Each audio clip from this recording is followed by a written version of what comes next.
Hi everyone, we should be live right now, so let me know in the comment if the sound is okay for you. This will be a particular streaming, so I've made an explosion tutorial, something to make like stylized explosion in Blender last week, and it made quite a success, so I then experimented with other stuff and created this explosion. So I will share my screen so that you can see what I'm talking about. So this shockwave explosion, which is interesting, I believe, but also somehow easier to do than the explosion because we have only one kind of material, only glowing effect. So we are going to reproduce this live, which is not super complicated, or maybe even try to improve it a little bit. So if you're following the stream, I believe if you are double screened, you can do it at the same time. So you can follow the streaming and do it at your side. I think that's the best way for you to understand the thing and train. And if you don't have time or don't have the possibility, you'll be able to follow the stream later on, and I might do a shorter version trying to record and everything. So we'll start with Blender. Let me check if everybody's happy in the chat. So ooh, there are a lot of people. Hey, hi guys, hi everyone. I'm super happy you're all joining like this. That's super, I don't know how to say that. I'm super happy about this. So we don't need the point lamp for sure. We'll get rid of the cube this time. We'll be working with sphere, and I will start this the screencast key. So let me know if you need anything else in the comment section. So pressing Shift C, I will center the 3D cursor, and we'll add a first sphere, and we'll keep it as it is. That's fine, like that. And I will offset it a bit on the Z axis. So here what I want to do is so for inspiration's sake, I'm not a big anime fan, but I mean, in anime, they know how to do nice VFX, stylized explosion and stuff, and with their specific way of animating it with a lot of strange timing, with like it stops when it's going to blow and blow just afterward to put contrast into the animation. And oftenly what they do, which is currently a bit strange, but when there is an explosion, there is first an invert one where as the energy was gathered from the space around, you know, like in Dragon Ball Z and those kind of stuff. So we are going to make this first sphere going low like this. So once you've added your sphere, we can shade it to smooth. It doesn't really matter, as we will be using only emission shader. They are not affected by the shading of the sphere, but for visual sake, maybe. No, I will keep it flat.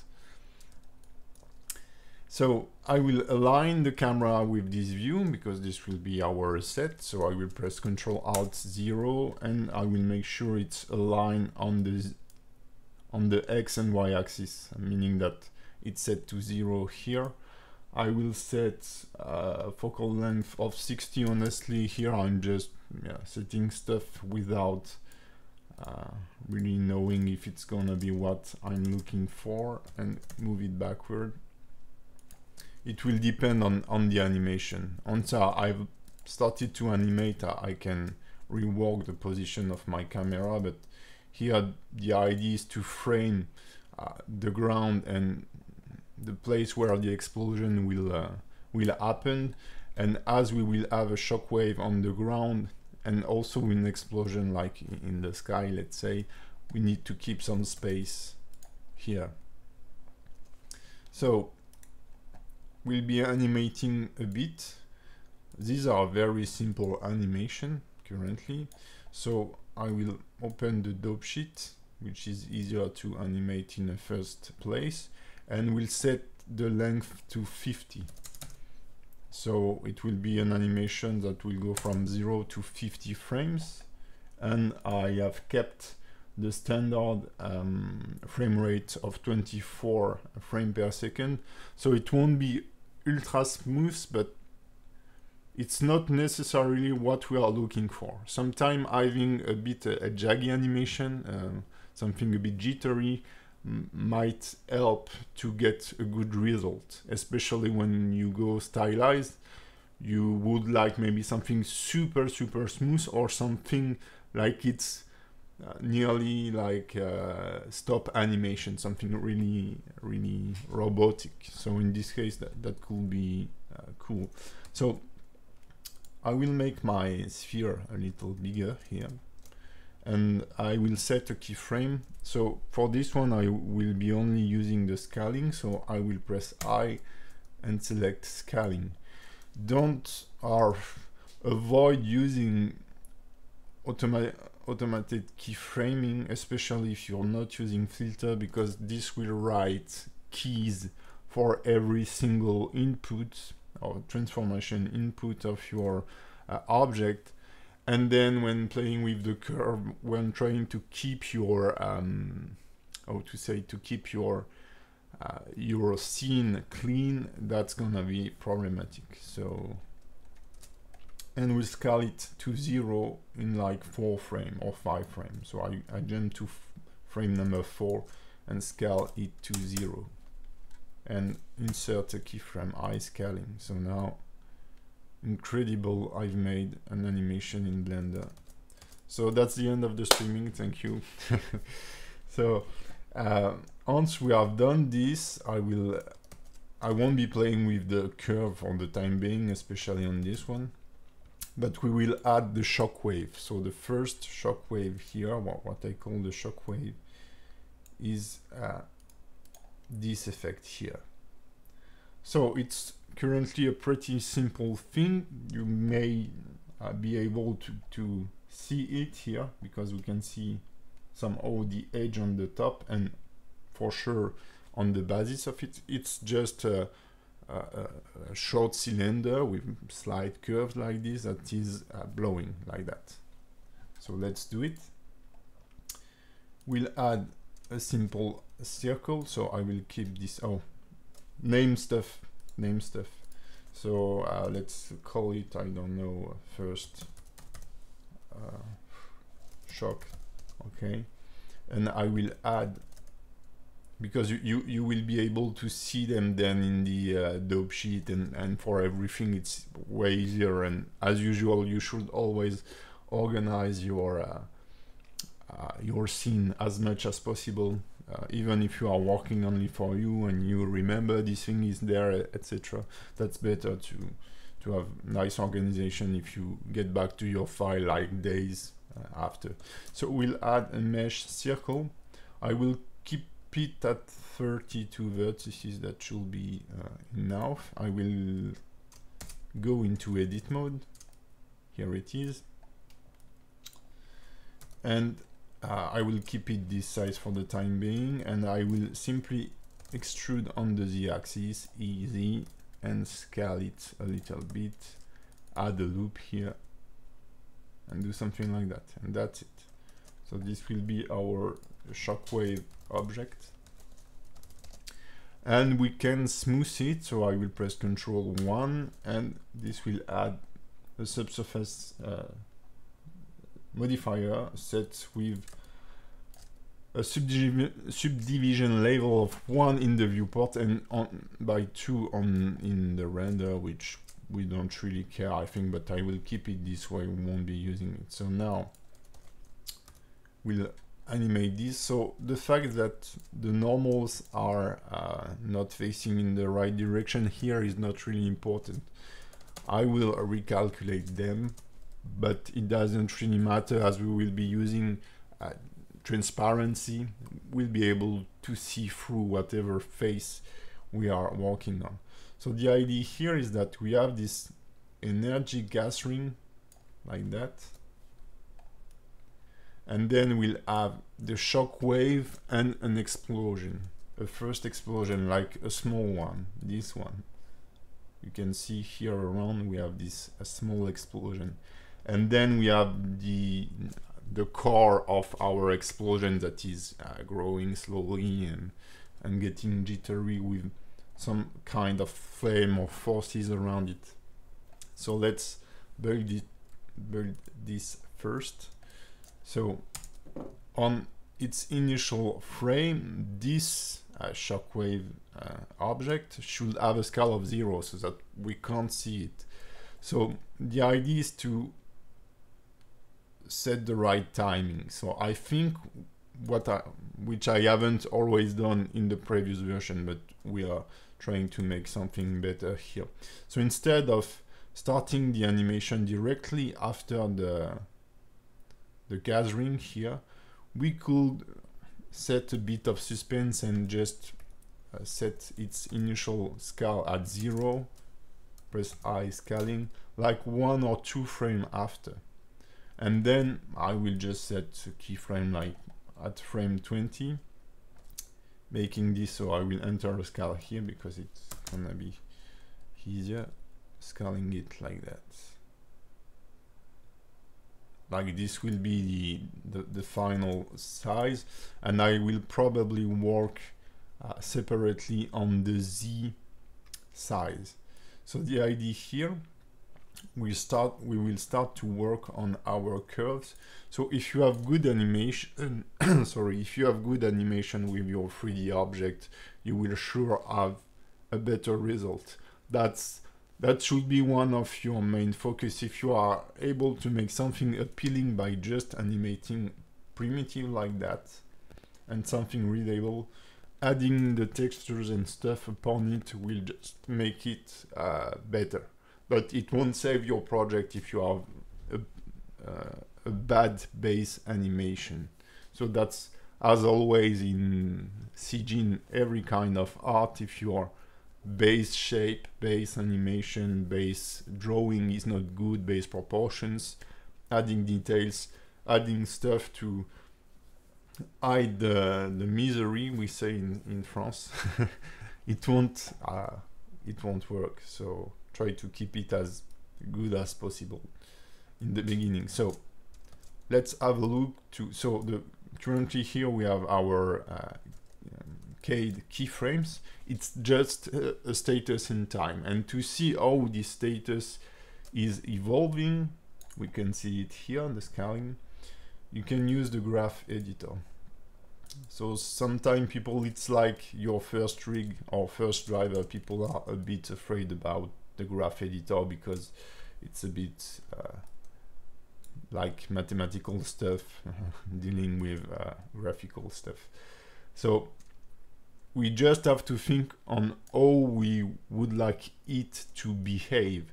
I don't want this, it's an explosion, it's a wave of hair or something like this. So it should start, once the explosion starts, it should start super fast and then slow down as it's dragged by the atmosphere around. So those first key here, you can see here it's my scaling value.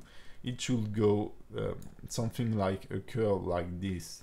So I can select those keys, set them to 3 and rotate like that. You could choose vector also, but with the 3 pressing V and choosing 3 as a keying handle type, that's a bit easier to rotate on, because the vector style, this one, vector, will by default try to align with this, and then it's hard to select the handles. I don't know why, by the way, but that's easier like this.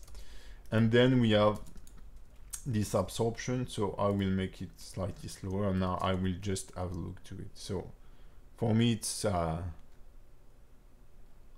bit too fast, I think.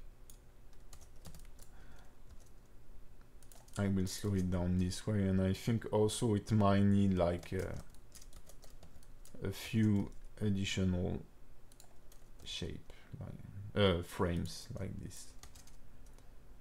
Oh, that's too slow. 23, yeah. Okay, let's work with this. So as you can see, the wave size here is getting like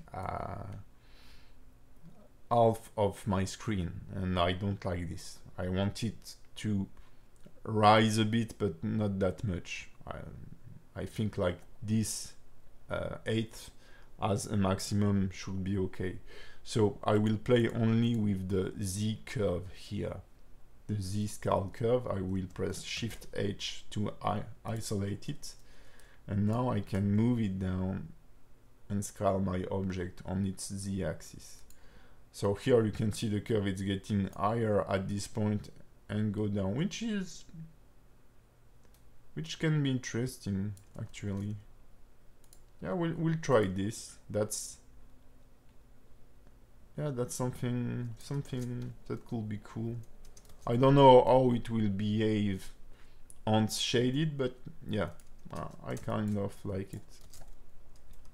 And yeah, this is, I mean, I'm doing it like straightforward, but this is because I don't want to have like dead time and where you get bored, etc. But if you redo this or rework this kind of thing, just experiment stuff. Don't, like, you can plan your animation on the paper, that's always important. I never do this, but you should do it. And then when you are building it, don't say, okay, I want to do this, I do this. Try some stuff. Sometimes you meet unexpected result, and this is where you make cool things.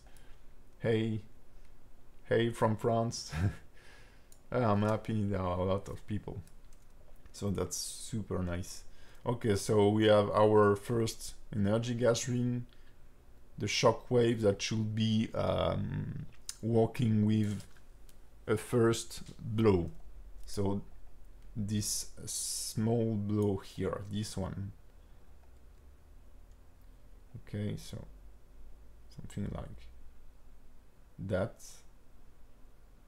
That will fade more or less on the same frame. And then we'll have our main explosion gas ring here, or preparing to blow. So we need another sphere. And this time I'd like it to be aligned with this one. So I will press Shift S, cursor to selected, Shift S, selection to cursor. This will be our base point. I feel like Ngon is always watching the stream from school, and I'm afraid you will miss your degree if you by my fault, in a way. So I will go to frame 5, so I think this is frame 6, sorry. Yeah, even frame 7, we have done it on frame 7, okay. And I will set my 0 size keyframe. So what I will do, that will be easier, is that I will set the keyframe for the maximum size first. So around frame 23, sorry. Go into camera view, I will set the camera here so that we never miss it.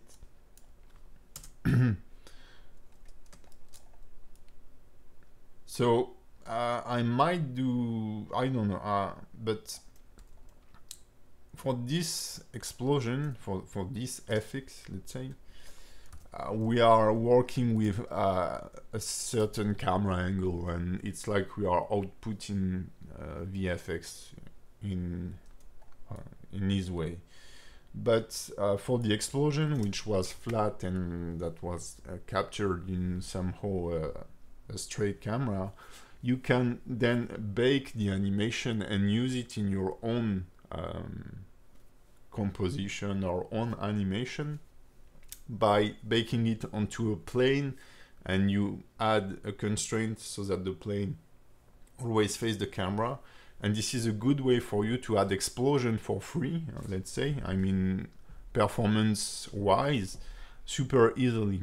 And that's a good way to reuse then your explosion. So here we are experimenting, but that's already the good thing, that you can reuse what you have done. So we'll go to this keyframe here, and I will set its scale to 0 and add scaling.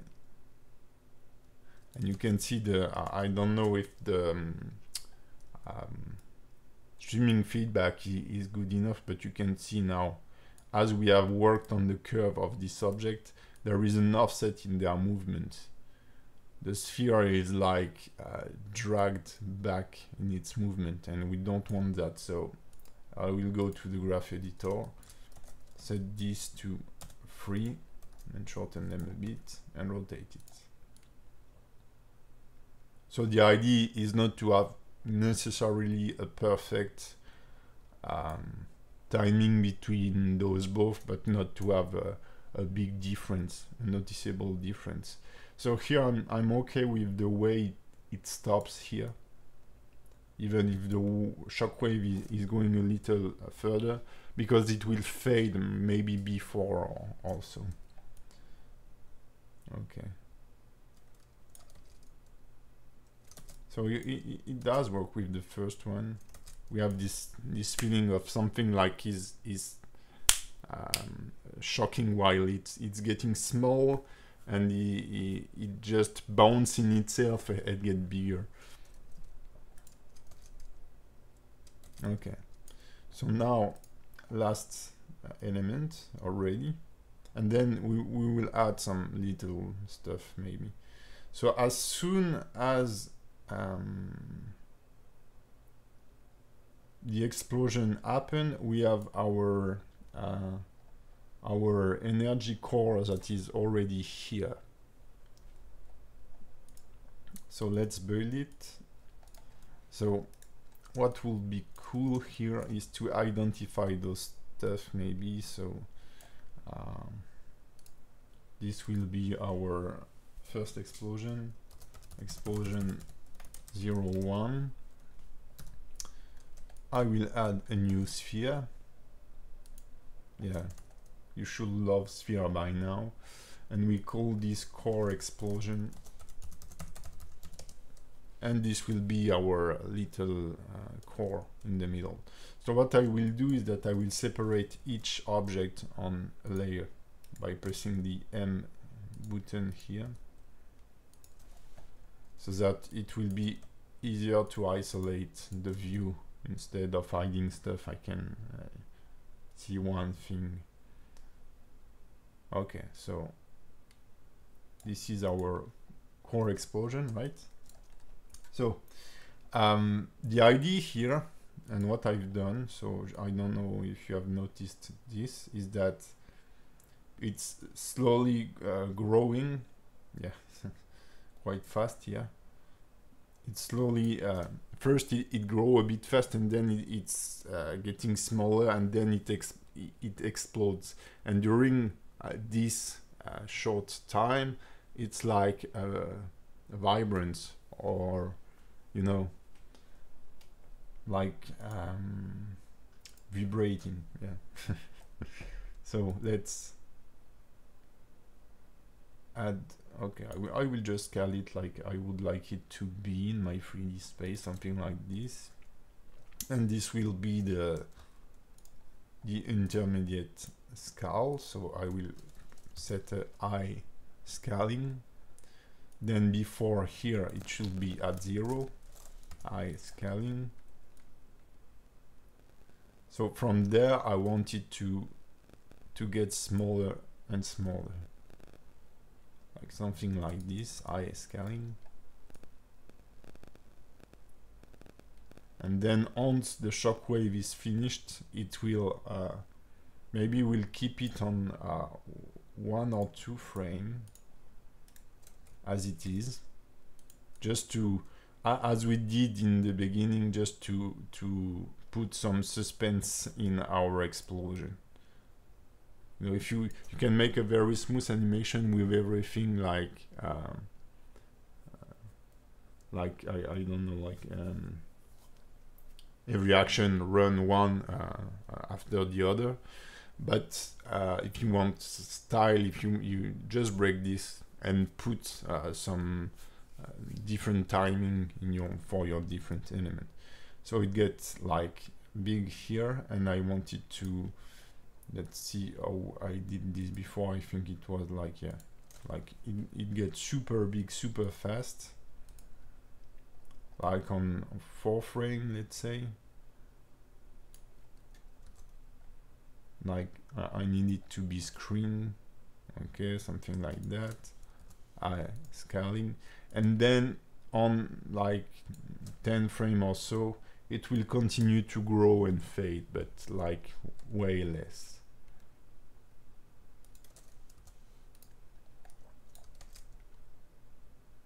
Yeah, I think that's decent. I mean, in what I see here, I like the movement between the different elements. I think it's appealing. So now here what we want for this is to get this jittery effect in the middle. So while it is in this status here. So that's super easy.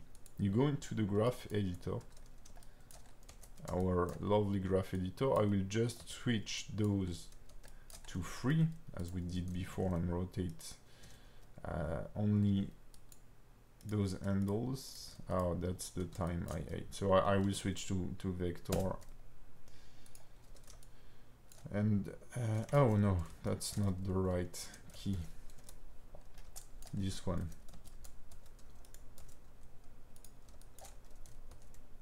To make the first explosion appearing very fast. And here I will add a noise modifier, so that it will input noise into the curve and it will make this sphere jittery. So you go into the graph editor, your F curve, you select one of them, because I don't know how to apply a single modifier to multiple curves at the same time. But I guess we can do it like with linked information also. So I will add a modifier, generate noise here, and you can see now it's getting like crazy. Yeah, not that much because it's on the y-axis, but if I go on the side view, you can see that it's super jittery now.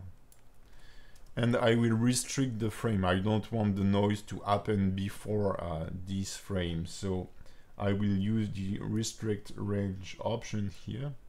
Let me zoom in. Okay, when does it start? At frame like let's say 10. And when does the noise end? Around frame 27. Let's say 27. So now the noise only appear here. I found out this week, if you want to cycle all your keys, press Shift E. Yeah, but I don't want to cycle them. You mean that it applies the modifier to every key? So I think it's interesting. I'd like to see it on all the keyframes, but then that's quite simple. You can change the scale of the noise, meaning that the frequency of the noise here with the scale, its strength for sure. So I think it's a bit over the top here. I will set it to 0.4 because as it's only on one axis for the time being, it seems to be like quite gentle, but I think that will be like way too much. So let's try this, and you can click this to copy the modifier and paste it by clicking this button and the z-axis here. Yeah, that's what I want.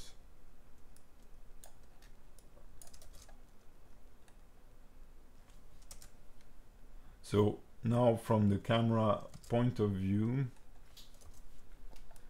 maybe our sphere in the I will enable the other stuff.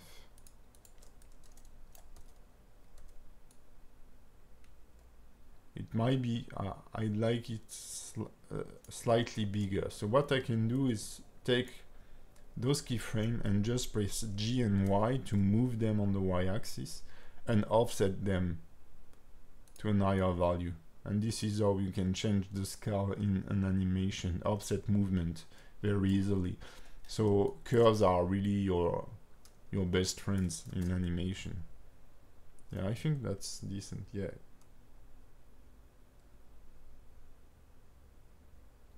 Yeah, I think so. Bats told me, I found out this week, if you want to cycle all your keys, press Shift E.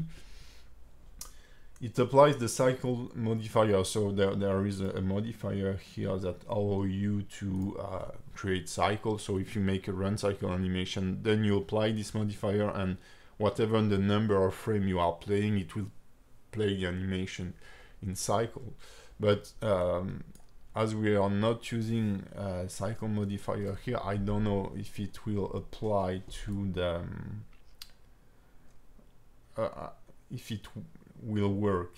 Okay, and that will be nice if nice if it works. Like, we could set only one modifier and link it to other keyframes, so that we have to only modify this. I'm sure that it does exist, because that's, I think, a clever way to do stuff, and generally the Blender guys does clever stuff, even if we can't find them in a first style, let's say. So we have our our core explosion here, and as you can see on the animation, there is a secondary sphere around it. No, sorry, just here, okay, which are kind of flame, or I don't know, something around, which are just slightly bigger than our core explosion here. So let's add it. I will add a new sphere. What a surprise. And let's call this core flames. I will make it slightly bigger than our core explosion, and move it on layer 5. And I will, as its animation is quite like following the the core explosion, I will just parent it to the core explosion, so that it inherits the movement. So you can see now it's following. And what we will animate is its scale relatively to this one. So I will set a scale keyframe here.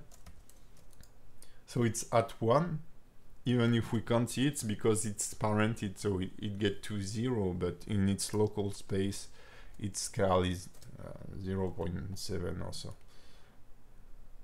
Now what I want is that when it gets, when the core stuff is like waiting to explode, I want it to get higher, like it's flame, like it's growing like this. So I will just select, I will just add a new keyframe, sorry,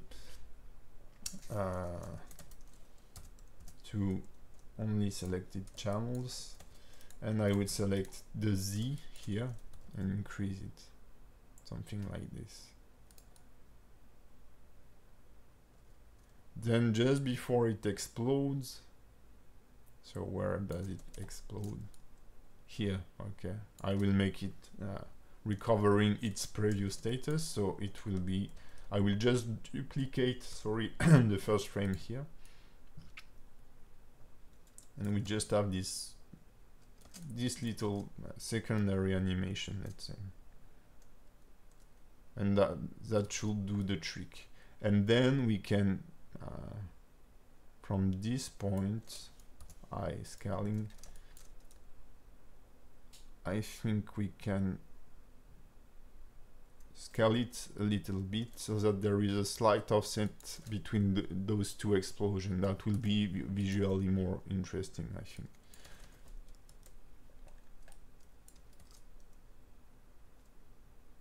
So I'm not caring that much about the curves here, as it is parented to the previous one, and we've made sure that we had something that looks decent, let's say.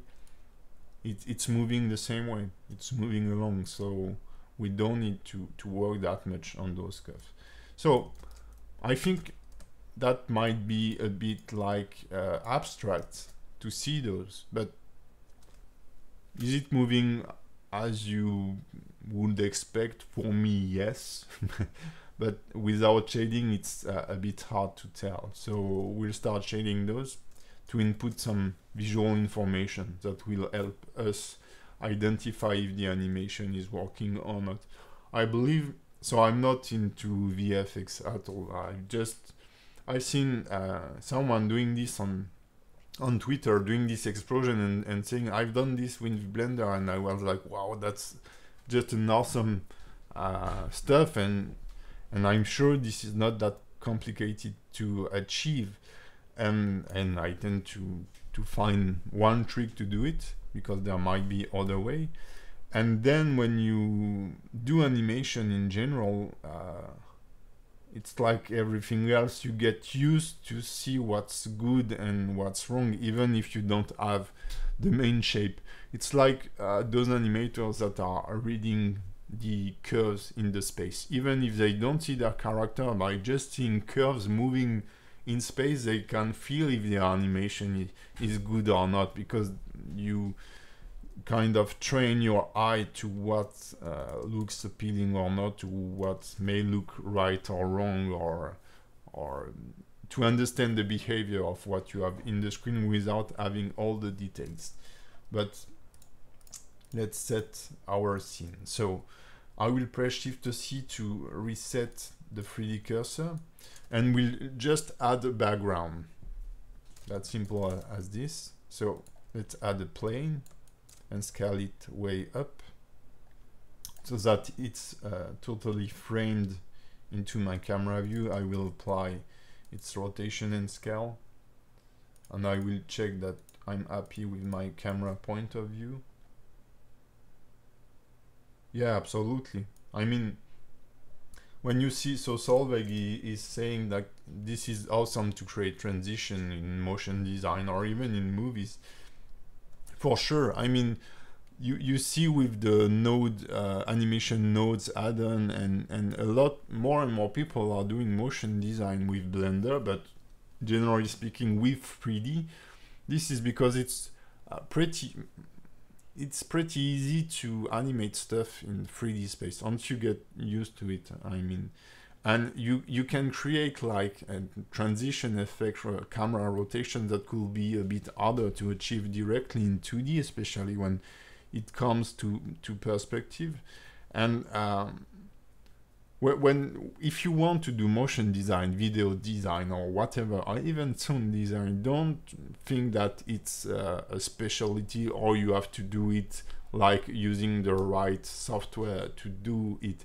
When we think about Blender, we may think about, I mean, people like to do architectural visualization and character creation, but you can do everything with Blender. So do things with Blender, and you can do this step in Blender, the post-production in After Effects, adding text and stuff like this. So yeah, if it looks cool, it will work in every situation. So if you find if you find yourself doing cool stuff, just apply them to whatever you like. So I've just extruded the back end here, and I will bevel this by pressing Ctrl-V, and I'm just trying to make sure it's not clipping with the Shockwave here. Okay, I will set it to smooth, even if it does. Hey, we have some people from India too. That's super nice. So the idea here is just to have a backdrop like this, so it's not like super sexy, but it will help to read what we are doing.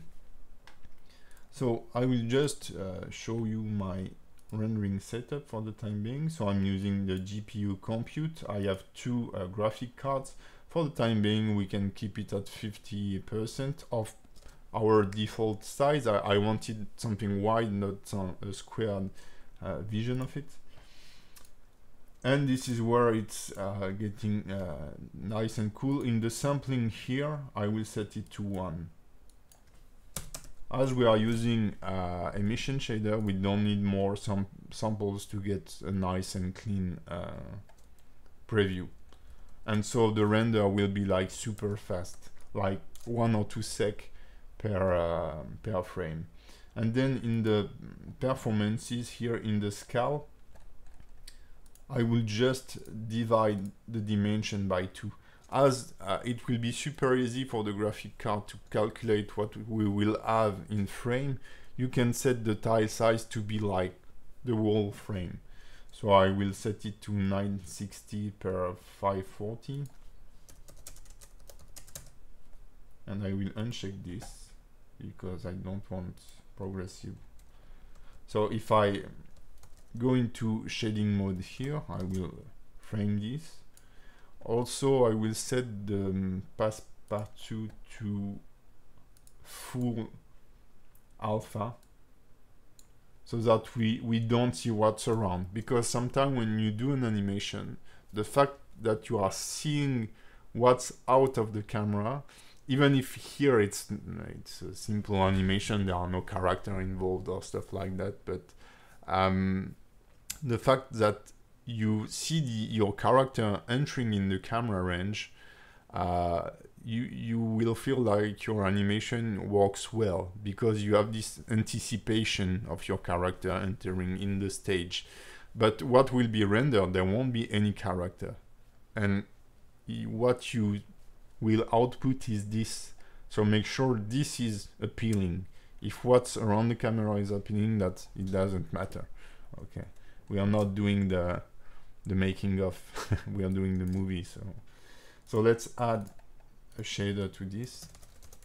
I will call this background, and I will unwrap it. So it's a plane that should be fine. You unwrap, and this is just because I want to add a checker texture. Whew. So I will get rid of the diffuse BSDF here, add the shader, emission shader, with a strength of 1. I will add an input, a texture checker, so checker texture, perfect. Put the color here, press Ctrl T, I have the node wrangler enabled, set to UVs, and I will increase the scale, like to or decrease it, I don't know, or increase it. Yeah, maybe a little more, like 6, yeah, maybe 10, okay, 10. And then use like pretty dark tones,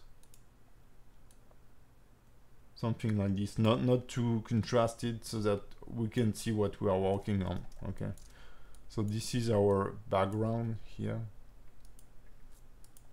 Oh, the world, all the world is in on the streaming. Hungary, Indonesia, Russia. I feel like it might be super too early in America, but we'll see.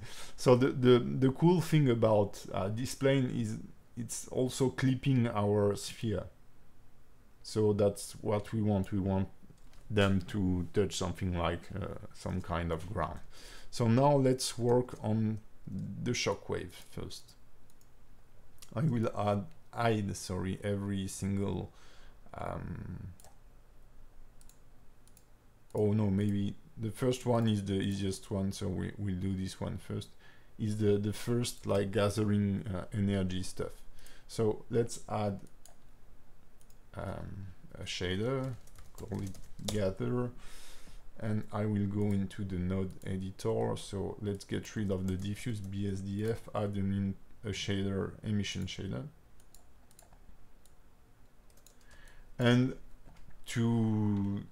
that's super easy to do this. Where is it? This effect here? you're just blending Fresnel effect with noise, and that's it.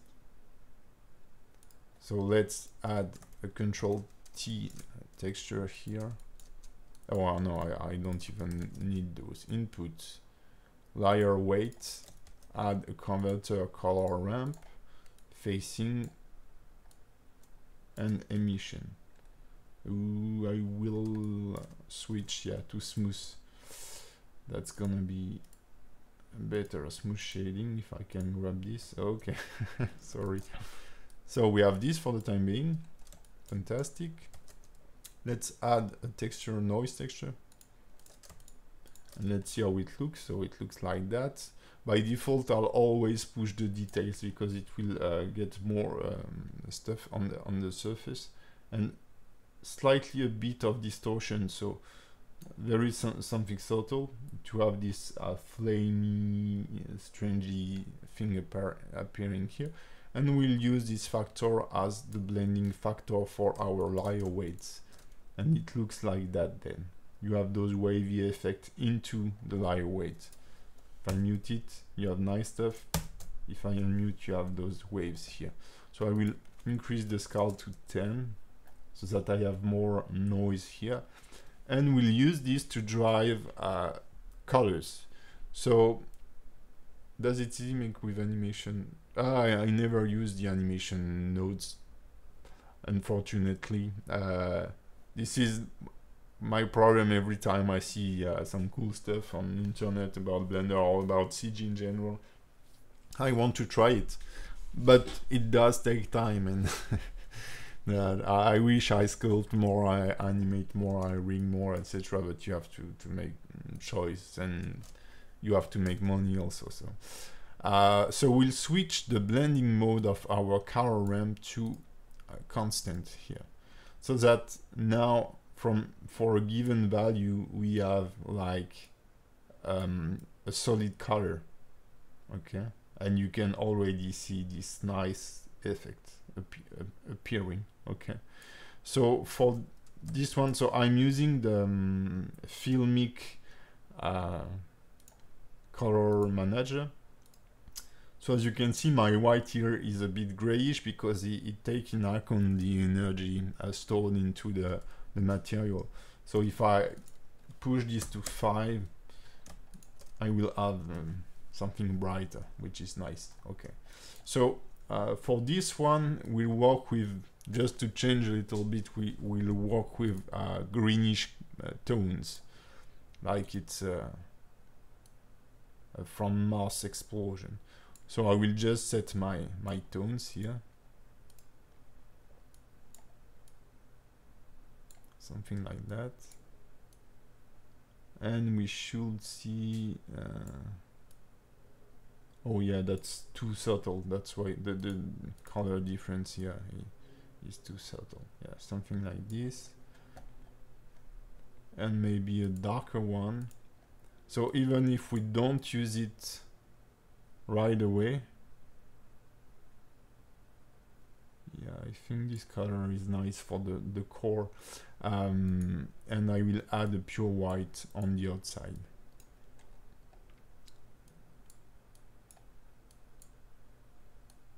Okay, so we can't really see it clearly here, but it's here, okay. But in the post-production that should pop, and I will get rid of the black here.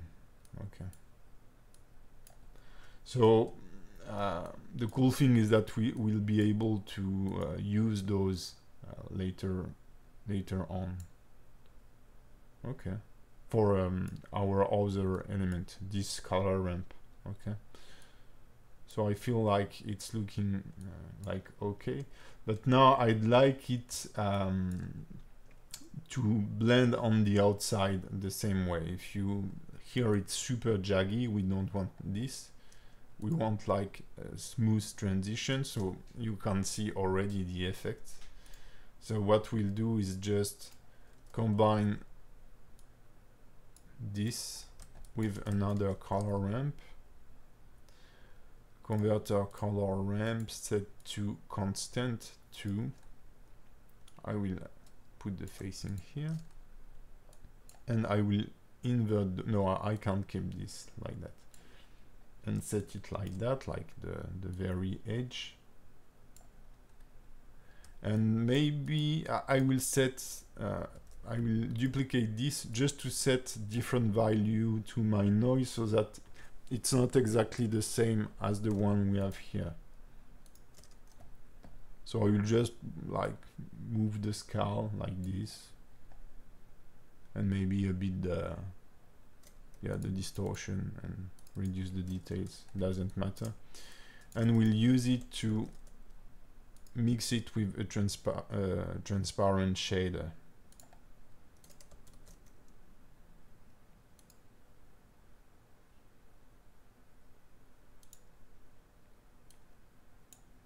So here the white should be here, so that's fine. So now I have my outer edges here that are looking like nice. Okay. So I just have to check a little thing on the previous version, because I don't remember every tricks and I don't want to spend like hours. Okay. Am I using now? I'm not using texture space for the time being, so that's fine. Okay, we have this. So now what we want is just the, you know, the first blowing on the inside. I will set its scaling here to vector, just for the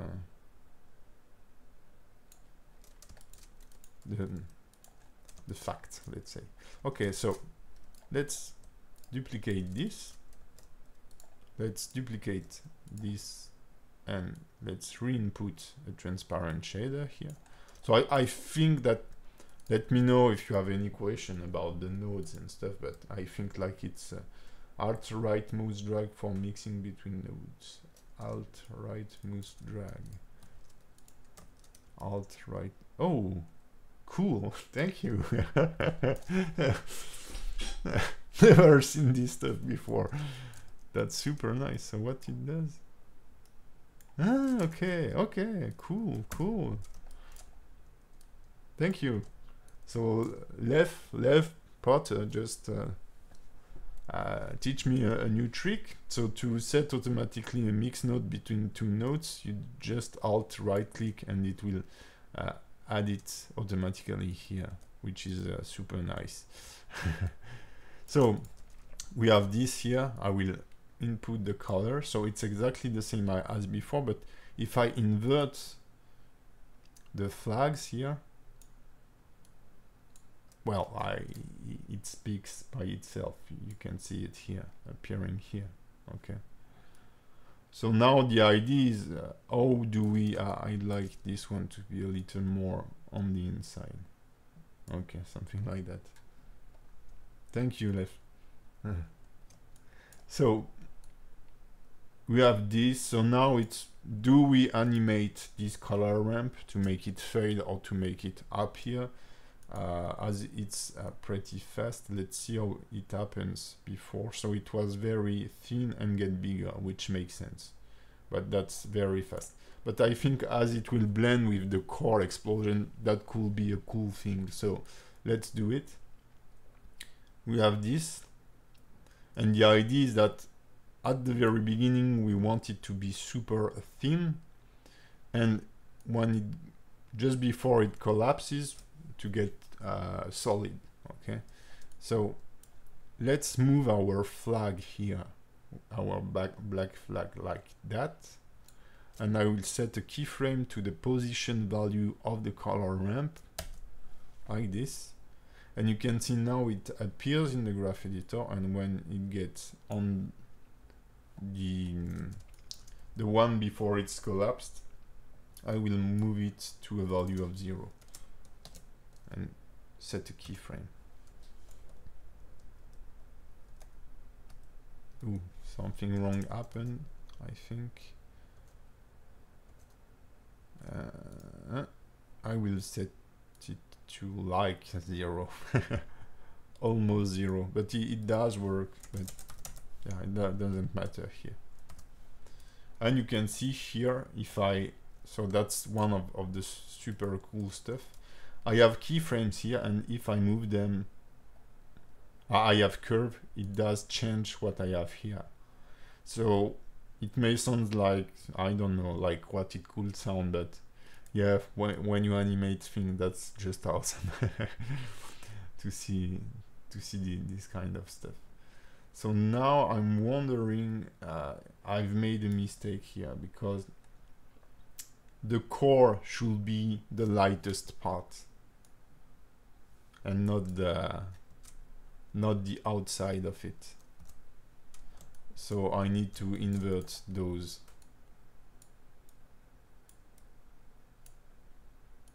You know, the place where there is the most energy should be like brighter, yeah.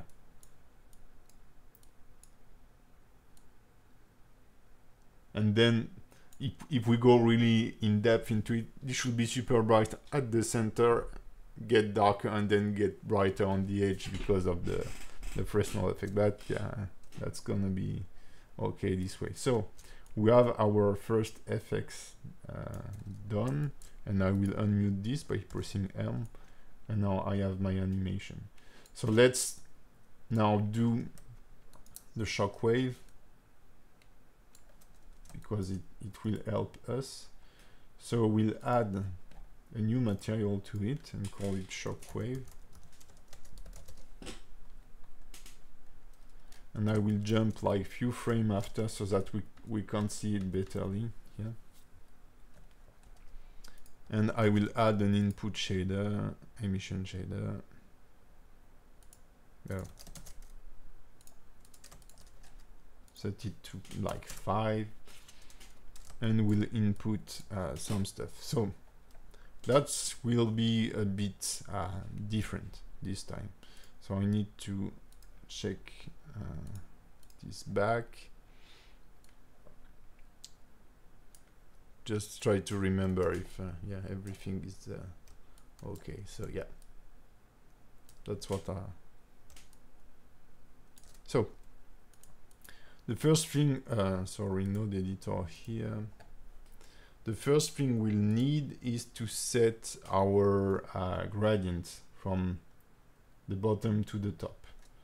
So let's add Control T for texture nodes here. Let's get rid of this and set a gradient texture. And we'll use the generated coordinates. Can you tell me about your computer configuration? I've explained this in a previous, how to say, a previous stream, but it's quite hardcore for sure. So we need to move the gradient so that we have a nice gradient from the bottom to the top. So we'll need to rotate it, and this is always the moment where it gets complicated.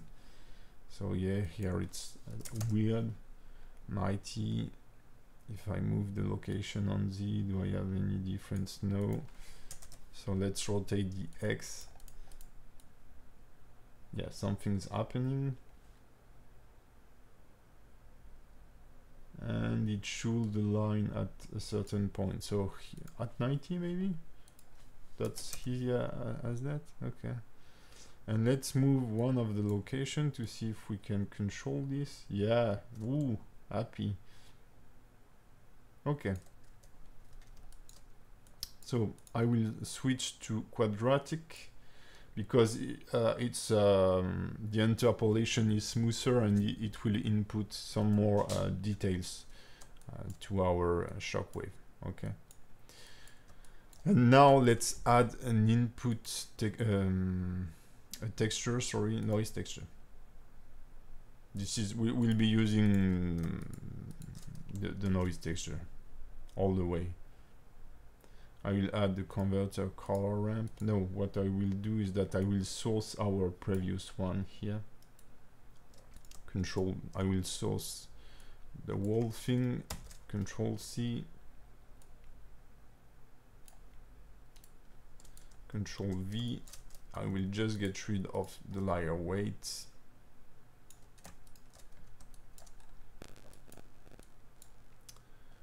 and get rid of those. So how does it look here? We'll need to set texture coordinates here, and we'll use object this time, and I will explain you why just after. So here I can't really see color difference, so let's blend them like betterly, something like that. Yeah, okay. I'm not super convinced of this greenish color, but let's keep it for the time being, because I can't really see the nuances here. Okay, whatever. So we need different things. First of all, if I animate, so there is this big thing in the screen which is unfair.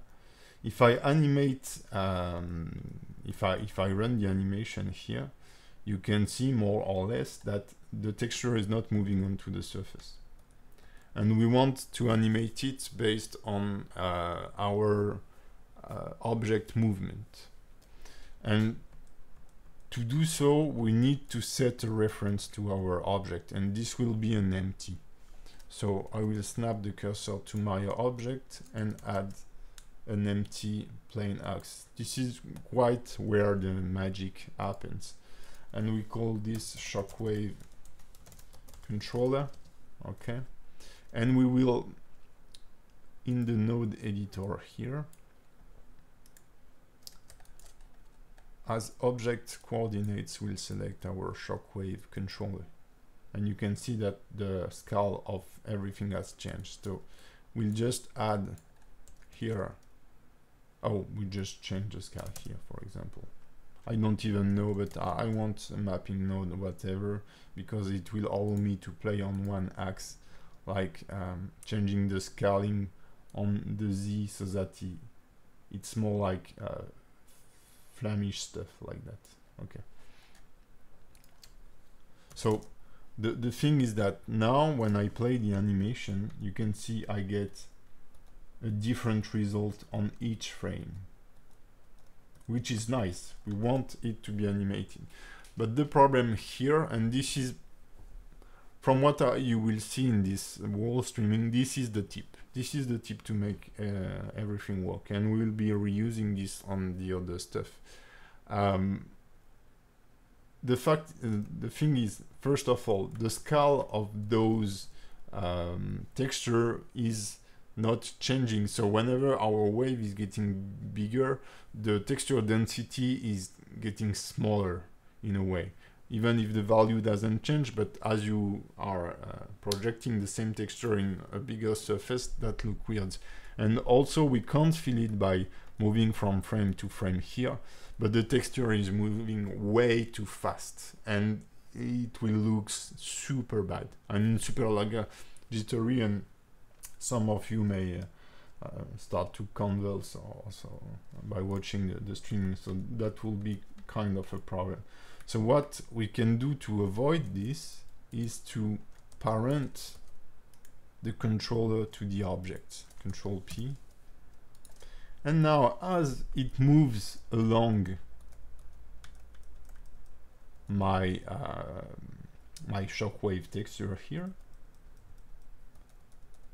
the texture doesn't change of appearance. But the cool thing is that now I can make rotation animation of my texture by animating an object. I can change the scale of it into an animation, which will make it super easy. So now I will build, now that we have this controller here, I will build hey Jordi, don't worry, I sleep very well, like every night I do sleep. That's yeah, thank you. Thank you. Yeah, 35 people, that's awesome. That's really a good score for sure. Thank you so much, guys, to be here. So let's set the transparency so that we have a sense of depth, and it will be easier for us to understand what we are doing here. So to do so, we'll add our how to say, I will find my words, our transparency. Woo. I'm a bit tired because I do too much awesome tutorial. So we need to mix this gradient texture with something. Okay, so let's add a converter, color ramp, set it to constant, and let me double check how I did this before. I think with simple vector curves, that's it. Oh, I've put them into the gradient. That's interesting. Okay. And let's add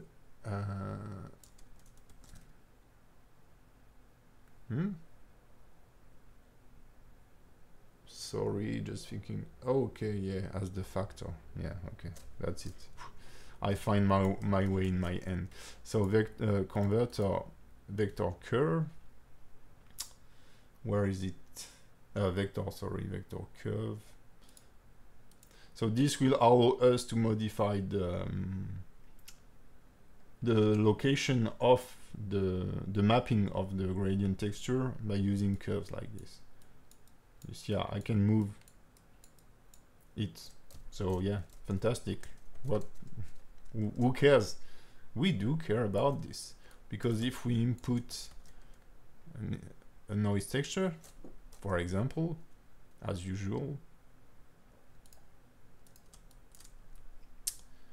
with the factor here, and I start to move, so I will show it to you here.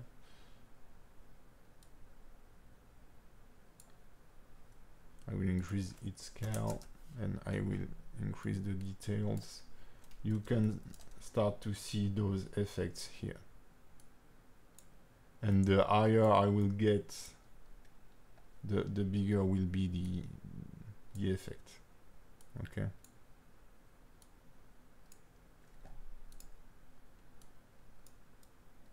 So now when I move it on the y-axis, nothing seems to happen, and the z, nothing to. So only the x will help us on this one.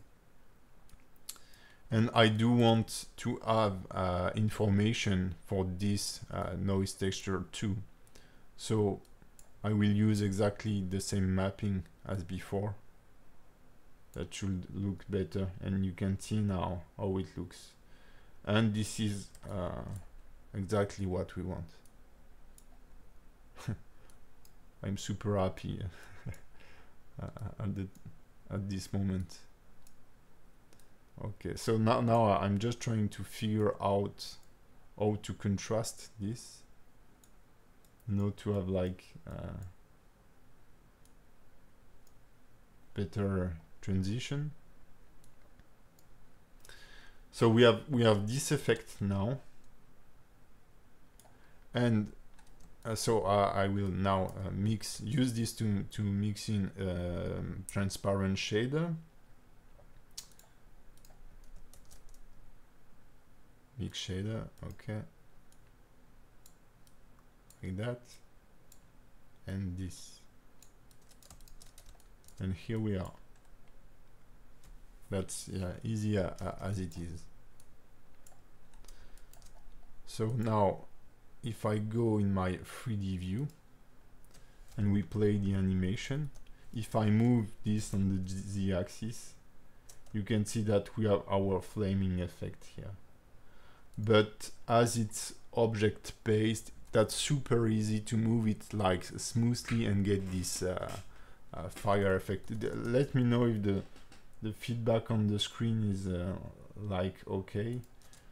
What I will do is that I will go in full screen for a few seconds.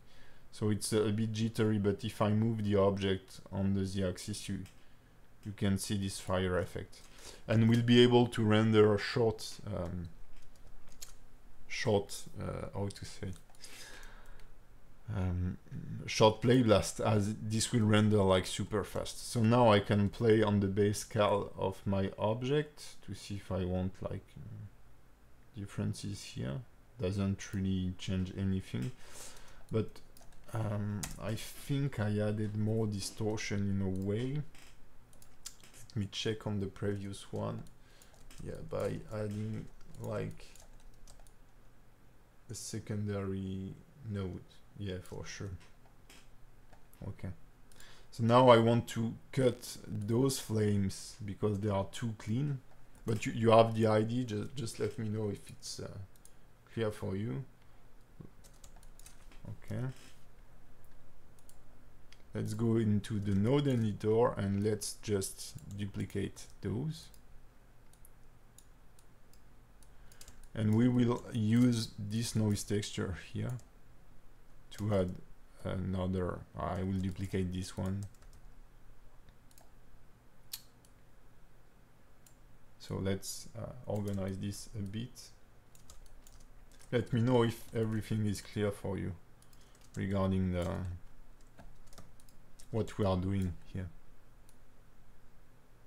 And now you can see here, if I plug this result here in the transparent mix, I get cut into my flames. Okay, so we'll be able to make it fade. Okay, so I will start from like there,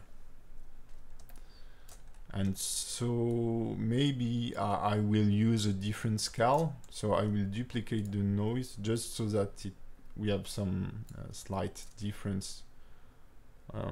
No, I will keep it because it makes sense, like as it's following our color here. So yeah, it's not contrasted enough. I don't like that. I will make this like yellowish, and then like, I'm sorry about this, trying to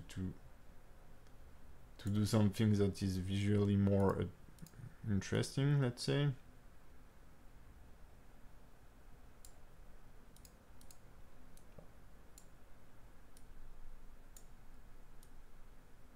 Yeah, okay, something like that.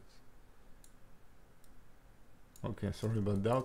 So here we are, okay, and now I will be able to both control the fading of the shockwave by playing with this, and its eventual rotation, scaling and stuff by playing with the empty I have created before. So the idea here is that it will be quite like intense in the beginning, but I do want transition between them like that. So let's add a keyframe to this, and it will fade to 0 once it stops. So I move this until everything disappears. Sorry, like that, like 0. Yeah, it does invert stuff. That's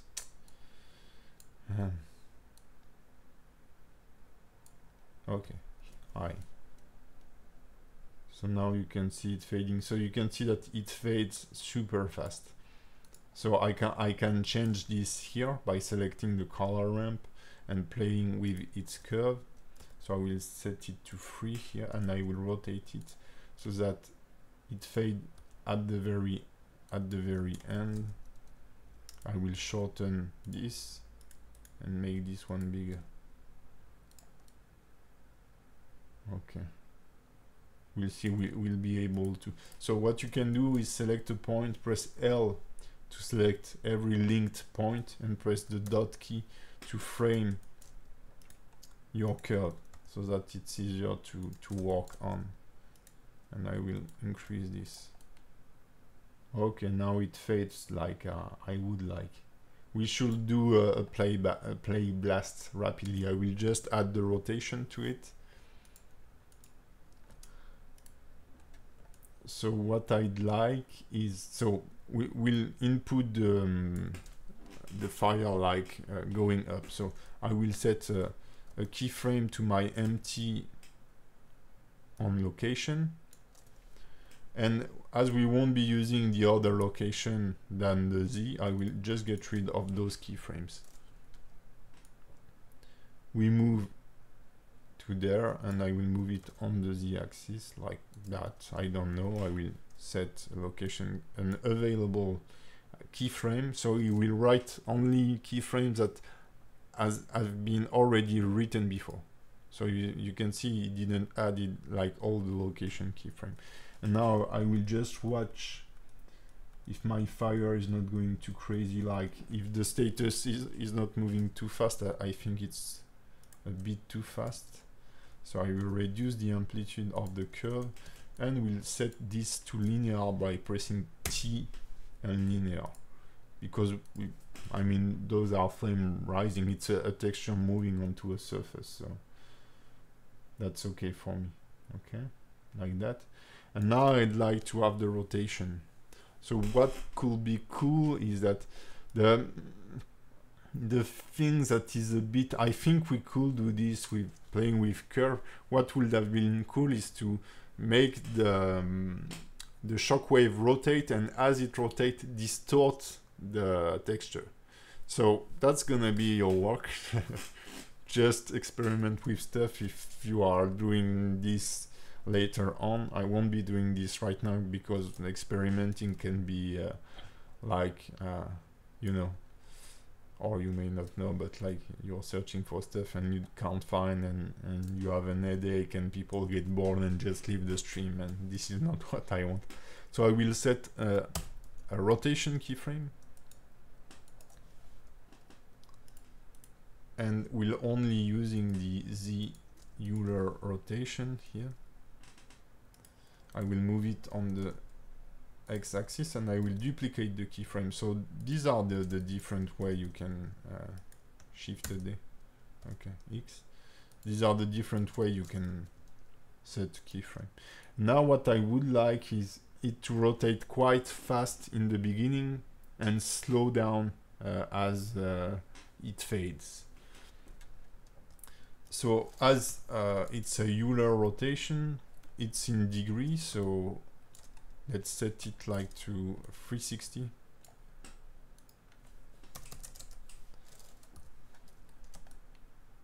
And I will frame the curve now. And the idea is that I tell you that I wanted it to rotate fast and then slow down, so I can set it to vector, set the first key to vector directly. Now I will just check if one rotation is enough. I think it's even a bit too fast, because the first one I can't follow the texture moving. So maybe like 2.80 will be enough.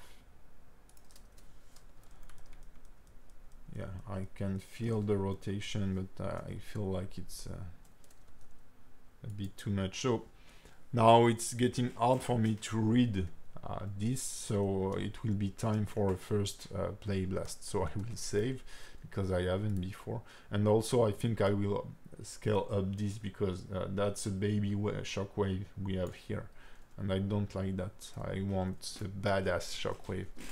So in the render options here, I will go to output and set a play blast folder. I already one. I will create a new one, play blast VO3. I think it's okay. And as the output, so I will just add 0.1 here as a name. It's our first one. I will set it to MPEG video, and for the encoding I will use MP4 with H.254, and the quality, as it's like super short, we can set it to lossless, we don't care. Okay, and as the performances, we have already set this up. So my animation is from 0 to frame 50, and we have both our first layers enabled, I think. Yeah, that's way too small. I will just revise the Z curve of this one like here I will add another curve by duplicating this one and moving it up like that.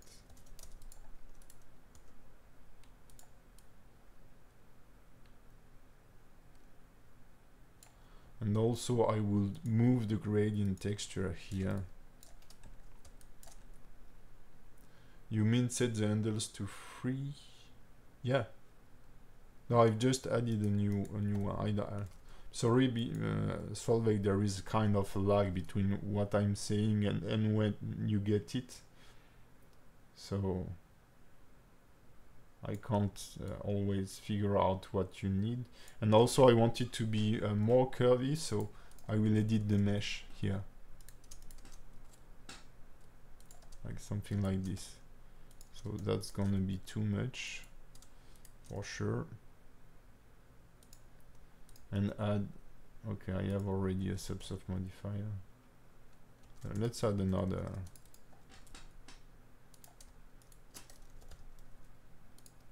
Okay, let's say it's okay. We can play with the scale of it later on. I don't like that. I'm sorry, I don't like the scale of those texture here. It's way too big, too small. Sorry. Yeah. Something like this is okay. Let's switch to height here and make it like that. Okay.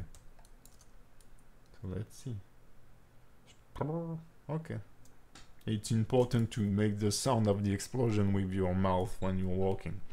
That gives so much power to your walk. So let's launch a play blast. So it will be an animation render. You can see that it takes like 1 second per frame. So we have 50 seconds left to talk. It will be so the handles are always even on both sides of the key. Have you tried doing similar effect but with volumetric and the gradient texture? Nope. You can do everything. I mean, with volumetric. So yeah, one thing I haven't said, because I don't make that much promotion for Heavy, but if we were doing this in Heavy, that will be awesome. So for the time being, I have not trained that much on Heavy. That's why I do it the old way, let's say. But if we have I mean, the shaders are so simple. If we could have a real-time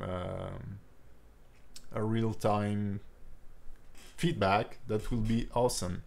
And so regarding volumetric, the problem is that rendering volumetric is super long. So you need a way to, I think you need to train first with this method before you get into stuff that will take the night to render, and in the morning you say, okay, the timing is wrong. So yeah, I'm not a big fan of simulation because of that, because you click and you wait. And if you haven't inputted the right values also, it doesn't look cool, and yeah, I don't like this. I like to work fast and have a visual feedback. So let's see how it looks. Suspense.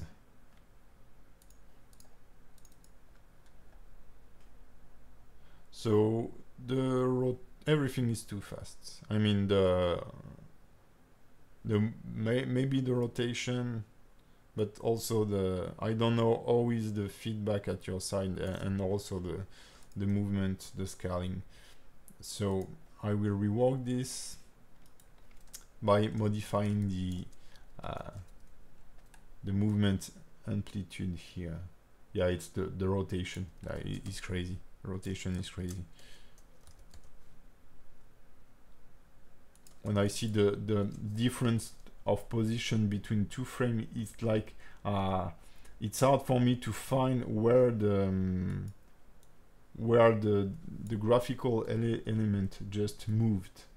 So if I can't see them frame by frame, that's quite a problem. Okay, now I have it, but I think it's a bit too extreme still. So in the end, here I'm at like only 90 degrees of rotation. And I think also the Z location is way too overkill here. Let's try something like this. And for the animation, for the play blast, we'll only go to frame 30 to save some time and launch another render. I was hoping there might be a way to make the tangent handles even on both sides, because weighted tangent are a lot more confusing to animate with. Okay. I don't know. Maybe you're talking with someone else. Setting them to freeze, breaking the point. Yeah, that's why. Setting them to freeze, not breaking the point. It's making the handles independent, meaning that when you are based on classic or auto clamped or even vector, your handle will depend on the closest keyframe, while in free they don't care. If you align them like this and put a point like this, the handles won't move. It will stay the same. So it allows you to modify them without caring about what's around, if it does make sense.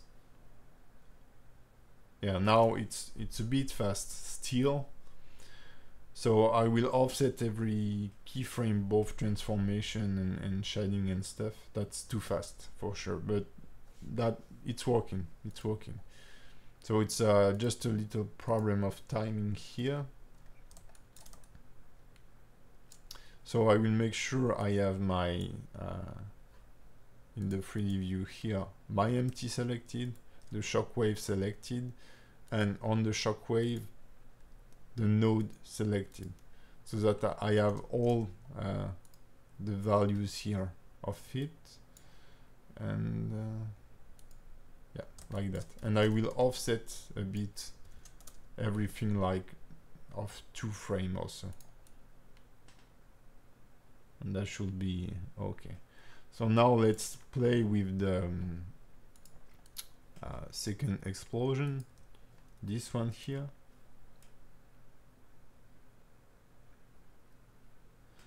So this time I will source the very first shader, the gather shader, and I will make a copy, and this will be our first explosion.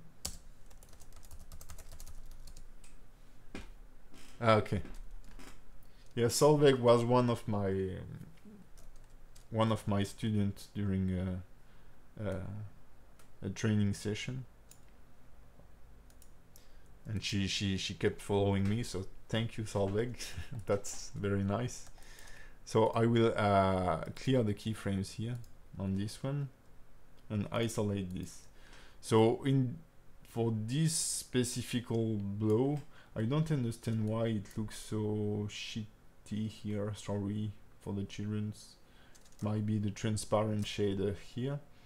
So I need to check my rendering setting. No, that's fine. I feel like there are, ooh, that's super weird. Maybe what's wrong with this shader? If I check the first one, yeah, that's fine. Or maybe I have different object. No. Yeah, that's weird. I have like different layers of okay, it's set to pure black. Okay, that's it. So I want something like that. So I will offset a bit those.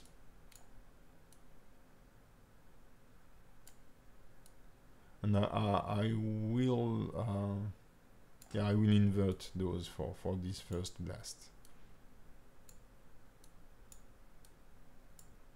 This is the explosion that goes with the shockwave, the first little explosion. Okay, something like that. So I want it to be thinner for sure, like something like this. And now as we are using, so this is something I haven't done before, but as we are using a layer weight to drive this, we may be using, I will have a rapid test with a displacement modifier. But what I would like is to get cuts into this. So I think I will be using a secondary layer weight to do so. So let me check rapidly. Exactly. So let's add here, sorry, duplicate this, add a converter color ramp facing, oh, it's set to, that's why we had like probably like super strange stuff.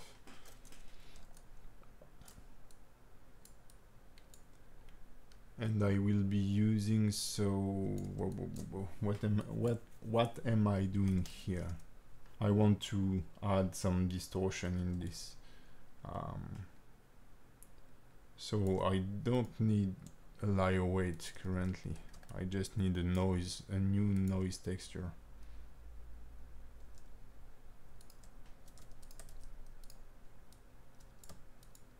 Yeah, something like this.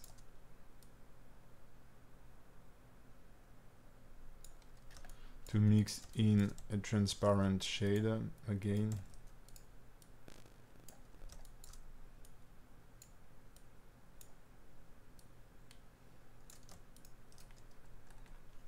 And now if I play with the scale of the texture, I want big chunk of texture here. Like not something too detailed. That's still not what I want. Oh, I know why. It's because we have transparency, so we can see what's behind. So let's get rid of what's behind by duplicating the transparent shader here, and I input geometry back facing.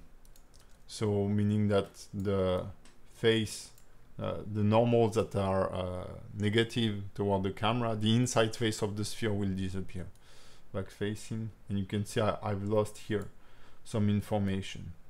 And we will use this for the fire, but we will dial it so that we can have some transparency effect. And to hide the other slot here, I will press Ctrl H, sorry. So now I should have my blowing effects, but again I don't have animation in it. So we could use another controller as we did before, but we don't need it here. By simply animating the fade, that should do the trick. And if it's not enough, then we will add a Shockwave controller, you know, something to mix stuff in. So it does pop. So I want it to be quite here dense, like that. So maybe I will, we should animate both those stuff to make things well, but I feel lazy about it. So I will keep it this way.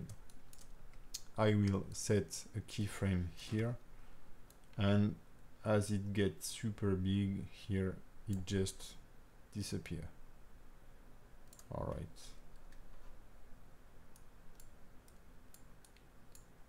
And then we'll play with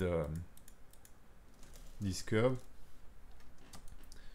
and make the transition like smoother. So I want it to last longer, so I will shorten this one and make this one slightly longer. Yeah, I think it's a bit too big here, So I can just move on the y-axis this keyframe, and you can see the result here on the color ramp. That's awesome. Okay, bouch, and it fades. That's cool. I think it's cool. I rotate this like that. Shock. Okay, so let's see everything.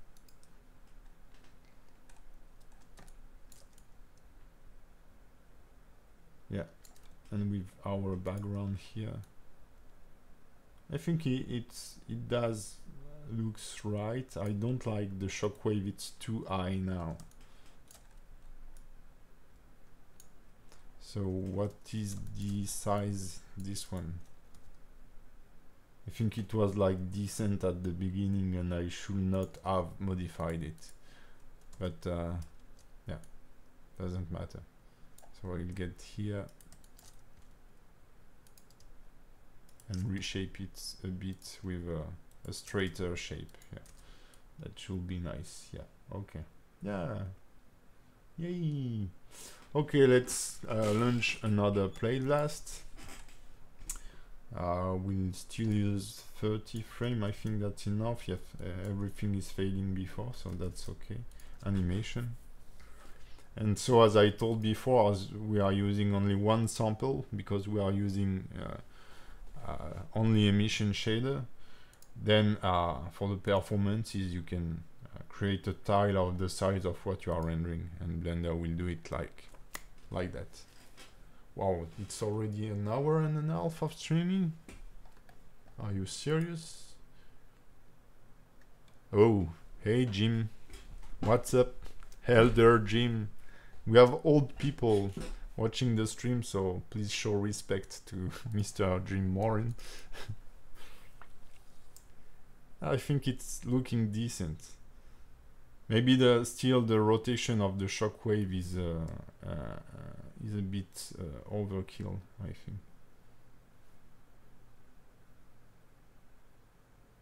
And I feel like those two animations are too close one to each other. They look too similar.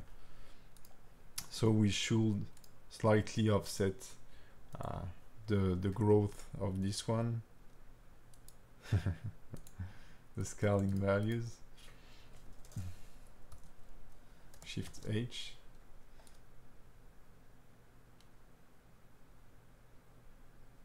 Maybe offset by one keyframe, just to see how it does.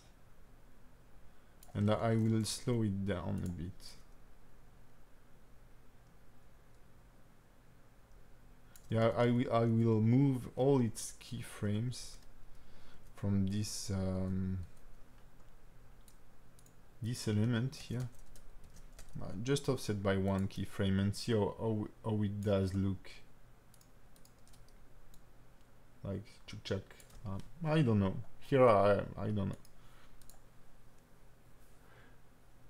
I asked you about Euler in Blender. Just found the Euler filter into Graph Editor. Oh, that must be handy. Yeah, me. I'm doing good, Jim. Thank you.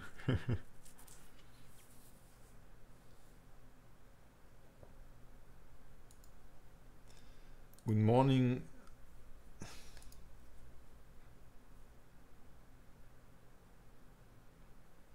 Yeah, get out of Maya. But I feel like maybe one day I will get into Maya if I want to be into a pro studio or something. Yeah, there is something with the rotation I don't like, but I won't be working that much onto it because I could spend the whole day tweaking those. Let me just work a bit on the rotation here. Shockwave. Euler rotation, Shift H. That's the Euler rotation. Yeah.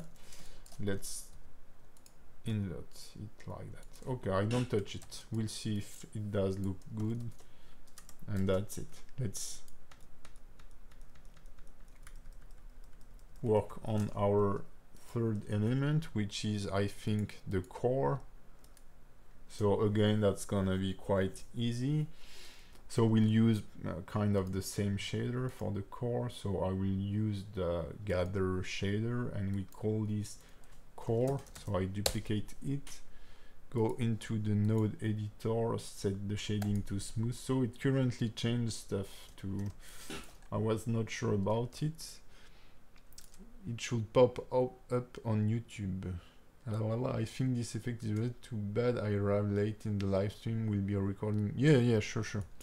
After like a few hours after the, because YouTube is thinking about the what we are doing, it convert it and it will be available. And I think as it's, maybe I will make an highlight for this one too, because I've been spending a lot of time like explaining stuff, but if I just talk upon the video, I can make like a 10-minute version, and as it was already covered in the explosion tutorial, that should be okay. So this is our core stuff. I will increase the strength of the emission, because this is supposed to be the strong thing. So we don't have a big feedback. Maybe in post-production that will be more obvious. So it's already like animated, so I want it to be like plain in the beginning, so not on the outside but on the inside. So I will get rid of the keyframes here and I will just invert those. Okay, so now I have my super blast ready. So maybe that will be cool if we have a slight movement into this texture. So for this one I will be using our empty method. So I will add an empty, so the very particular trick to make this. This will be our core controller. And I will make sure that I'm not, I select first the empty and then I parent it to our explosion so that it does follow. And then when I go into the node editor here, I can set coordinates, Control T, by using here object information, so it will mess the scale for sure, but that's looking decent. Currently it's a bit smaller on this one, the outer stuff here, but that's quite okay. Yeah, and this one I will slightly offset this like that. Okay, yeah, and use our core controller here. So okay, now it looks bad. So let's divide this 2 maybe, and yeah, 3 should be okay, and here maybe like 3 also. 4. Oh, 4 is nice. Yeah, I love it. You can see the difference. That's just amazing. But now if we slightly make our controller bigger, that will make our sun stuff animated. So this is what we will do. So in the beginning I will make it like a bit smaller, now a bit bigger, let's say, and set a keyframe of scaling here, and then it goes like bosh, it explodes. And as we did before, I will not like over make a big difference of size, because it will be moving and that's gonna be like super jittery if we go crazy with the, yeah, here you can see it moving. Just try to take one of the pattern here and follow it, and you can like follow it in space, your eye can catch it, so frame by frame. So when it will move, that's gonna be super fast. If you can't follow it right now, you won't be able to see it later. Okay. Yeah, I think that's okay. And so when it gets like right here, we need it to fade. Oh yeah, I've forgotten the displacement stuff I told you about just before. Doesn't matter. So we need to animate those. So it will stay like full until I think this point. So now I can select the flag, the black one or the white one. It's the black one that should move. I want it to fade from the inside this time, so I need to invert those shader and invert those values here, and now it doesn't work.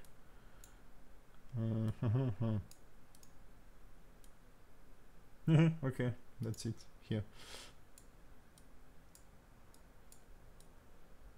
So let's do it. I have this.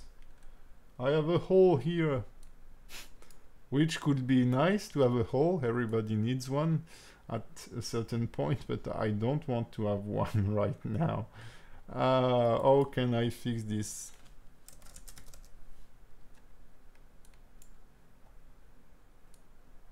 So here I'm just like, no, this is not what I want. Can you feel my sadness right now? You should.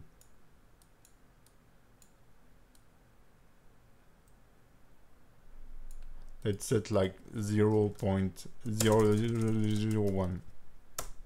Ah, it's not enough. So 0.001. Yeah, okay. Let's see if I can get it right with the my friends, the curves. And so it should disappear as soon as it reach its ultimate size here. This frame. Oh.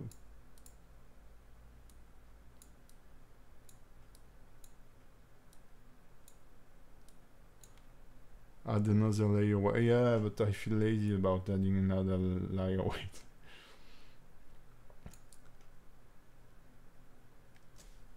Because I will have to animate it also, and I was able to do the trick before, and this time it doesn't want to work, and I feel super sad about it. Now you know the naked truth about this project. Yeah, so that looks nice, let's say. No, but maybe if I set it to 0 here. I know it's somehow a bit strange, but yeah, you see, this time it didn't bug.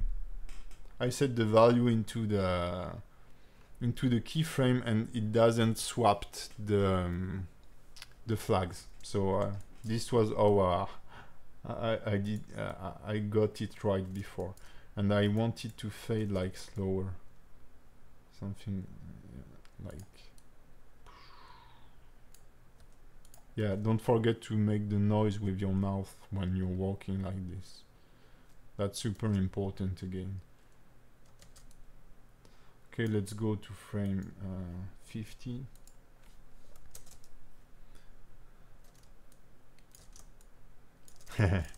Yeah, that's the... So I think it's looking decent. We are almost done. We are just missing the fire effect.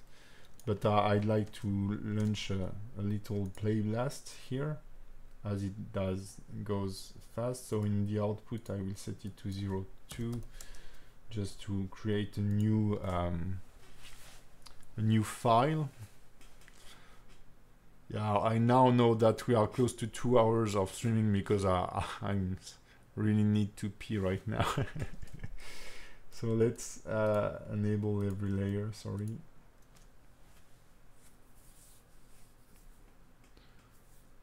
So it gathered, then it explode. Then we'll just add some array of light, super easy to do, and create the flame. Then overkill the post-production with like glare and stuff like this. Add a flashing flashing effect. And I don't think we'll have time, but I've downloaded some explosions and sounds and stuff like this, and I wanted to make a sound mix. Have you tried adding motion blur? No, because I want this anime style, and so I want to keep it quite sharp in a way, you know. Like there will be this halo around that to emit light and make us happy, but yeah, maybe we could add some motion blur, but I never use motion blur in Blender. I use it in After Effects, so I don't really know how to do it, and I don't want to turn ridicule in front of you, so I don't like here the when it does explode here, it's I don't know, it's missing something. Yeah, I think like the was very obvious for everyone, but it's too progressive. I think I want it like way faster, this, or way faster until that it gets to. So I need to check the right value here. But like it get thin like fast and then slowly fade.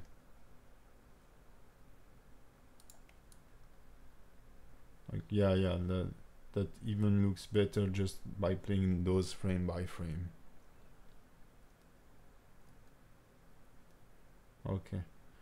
So maybe I've kept it big like for too long. I will offset by 1 frame. Yeah, that's gonna be okay. And so last one. So this one, I will use also our very first explosion, and we'll call this flames. And I will go into the node editor. I will clear those keyframes. I will get rid of other layers. And I can't see it anymore. That's super. So there is a problem with some transparency here. So, oh, shading too smooth. Awesome. And then there is this that is mixing with transparency. That should not be like that. Okay. So, plus I don't want a layer weight based effect. So currently I think I'll need to start from there. No, I will just keep this one.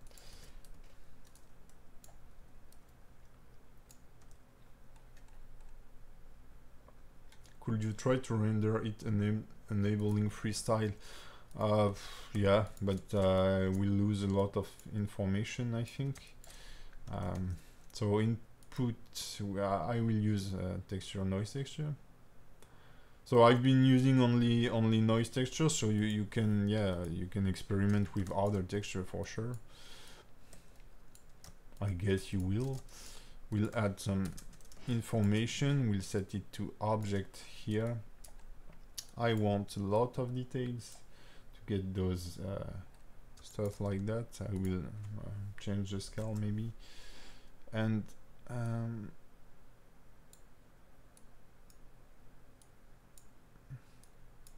I've lost every white information here.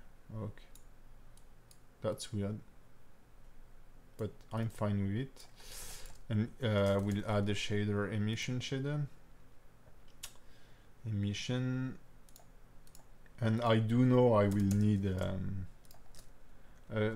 a controller, another empty controller, so I will add one here. empty plain axe. We'll call this flame controller, and we'll set immediately the object information to flame controller. Here it is. So it should, yeah, make it more buggy here, so I can change my base color to, like, let's say 2. Now I want it to be distorted on the z-axis, something like this. Yeah, that should be like okay. And I will offset it a bit on the z-axis too. Okay, it's sliding on the surface, so yeah, that won't do it, but that's fine. Okay. And now I will need the empty to be parented to this sphere, so that the texture doesn't evolve in time. So now you can see the texture doesn't move. So let's add our transparency on top of it.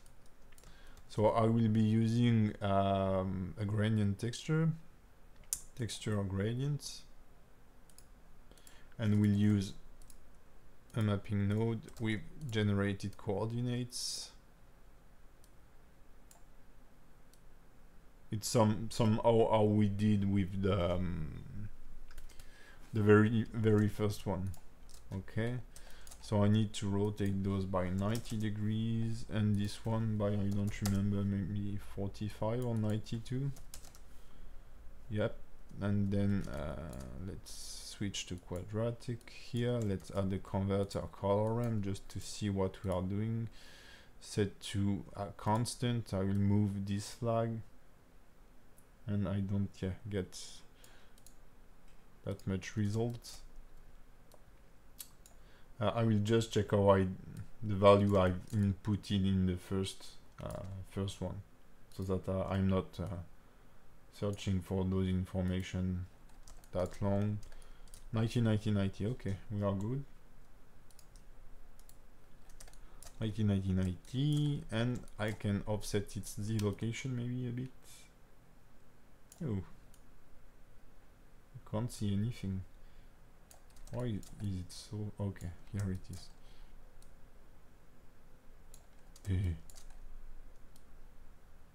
Okay, well, that should do the trick, whatever. So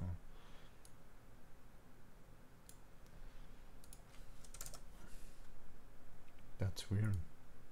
Oh, I know why. It's because I'm following this object location too. I think maybe it was like buggy also, but whatever. We have this here. So let's add some noise to this texture. So I don't really remember how I mixed those two. Maybe simply with an add, a color mix add, RGB. I think it was like more complicated than that. Let me check.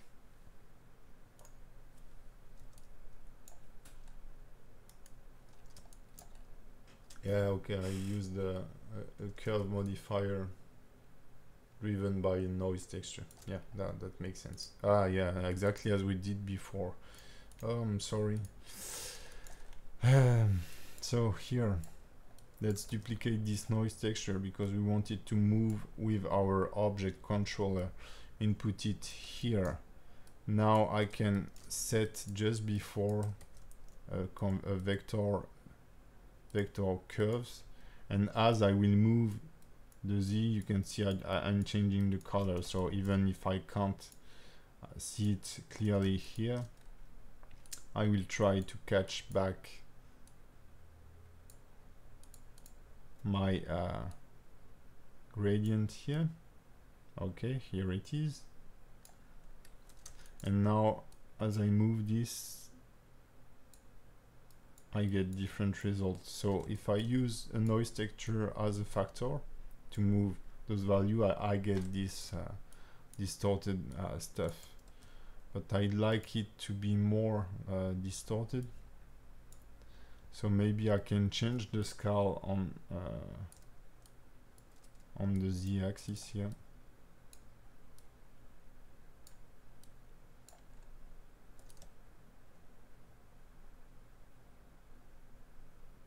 Yeah, that's very subtle. I think I will get what I need with the curves. So I need to push those out and like to make it super extreme in the middle. And that's, I'd like to have something more contrasted, you know.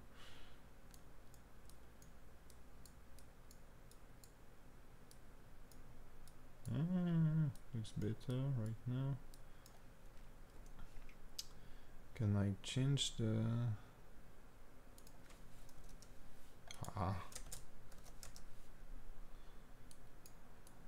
That's frustrating. Okay. So in one way it got better, in the other it got like worst.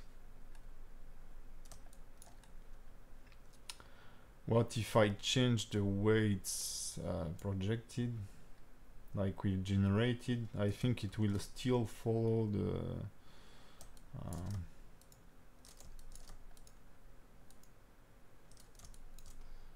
no, it will behave the same, but with just different scale value. So maybe add some distortion to it, reduce a bit the scale. I don't know why the curves are not that gentle with me.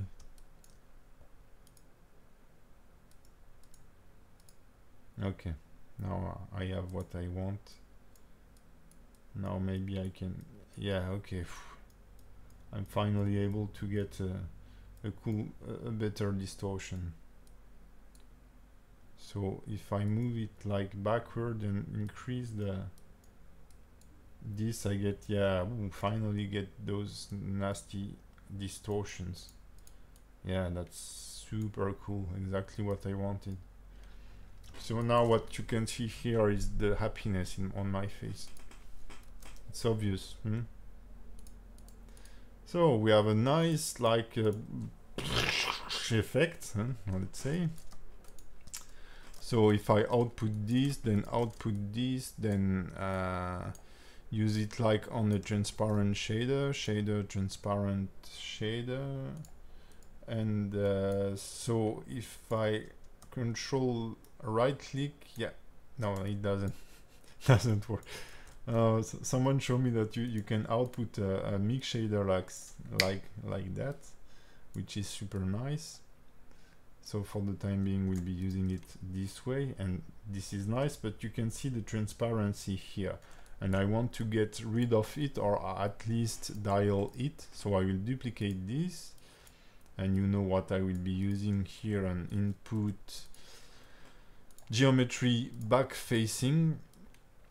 And instead of having it like full power, we'll use a converter math set to multiply or divide, whatever, and to 0. Let's say 2 or 3. Multiply back facing in that stuff, so it's set it to 0. Wow, that's weird. The more I increase it, yeah, no, that makes sense. 0.9 is okay, so that I've only like 10% of transparency, and then we have transparency but just on the back face, and they look darker. And if you go onto a lighter background, they will just affect less your rendering, if it makes sense. Okay, so we are nearly done. Shift plus right click and drag. Yeah. Shift plus right, Control Shift. I need to experiment this a little more. So now I can. So I have a little problem here when it's like in this status. I need to offset this a little more. Yeah, but it's destroying all my dreams here. That's gonna be okay. Let's just overkill this. Oh yeah, I love it. Yeah, looks nice. And now if I animate this like toward up, nothing's happened. Yeah, fantastic. Why? See, something happening, but I was hitting the shift key at the same time. Okay, that's subtle. Okay, so let's set a keyframe for our empty location here, and let's see like that, something like that. E location. You could add rotation and everything you have dreamed of. It should be way faster, way faster. Sorry. Yeah. So, I've set a rotation key. That's stupid. Let's work with the Z here. I don't have even have, yeah.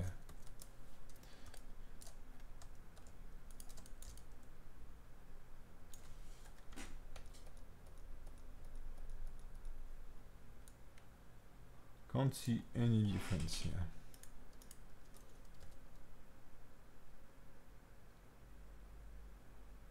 I feel like it's distorting the... No, I need to play with the scale, not the location.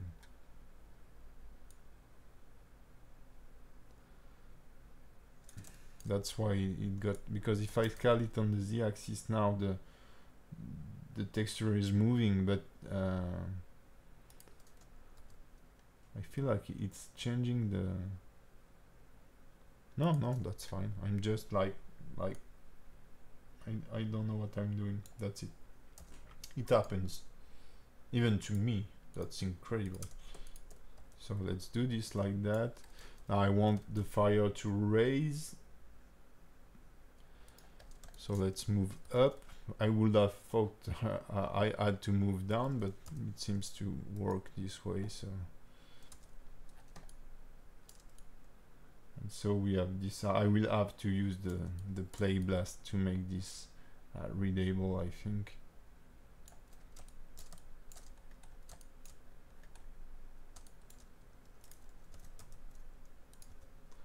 That's super strange. I have to go that crazy in space to get some variation.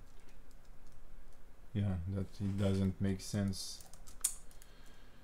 Sorry. I can think I will launch a play blast because I can't read what I'm doing here.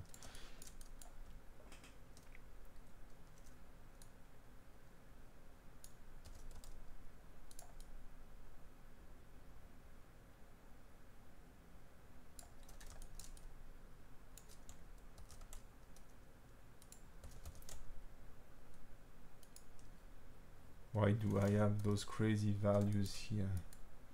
Here I want a value of 1. Sorry, value of 1. Here a value of 0. And here a value of 1.2, something subtle. Please. Okay. Can't see it moving at all. That's weird. So I need higher values. Let's say sorry about this painful moment. 3, and here let's try 7.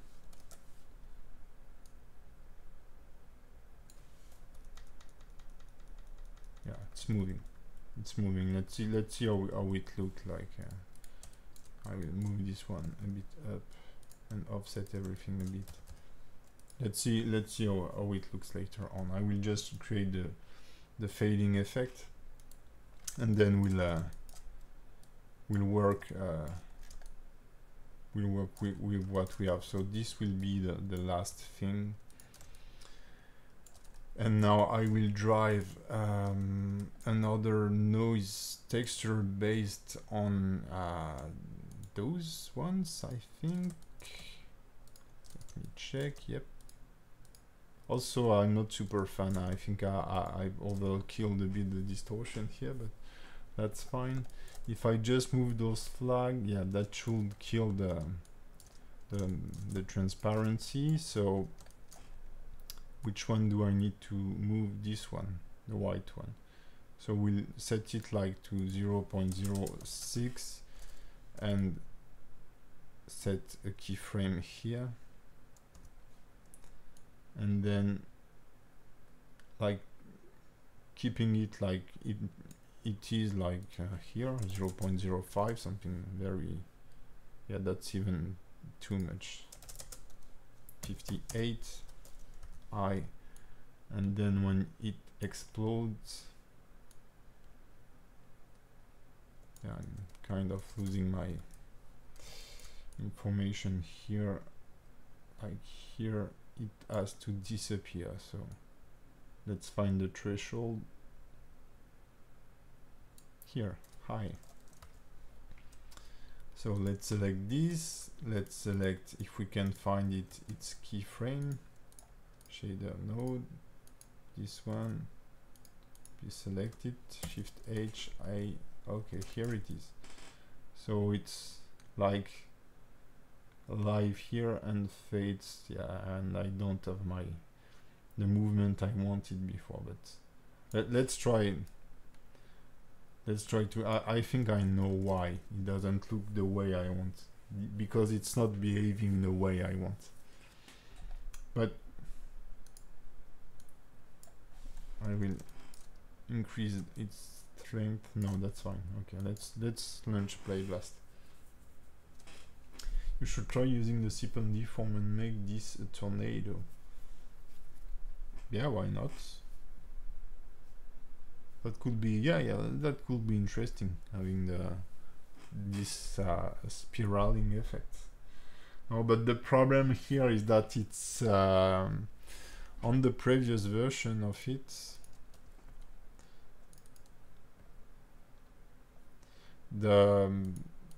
First of all, it was less distorted. Come on. And the flames were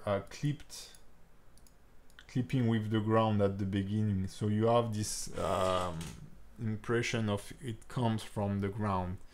While here we have the flames are kind of floating in the air, and I don't like that much.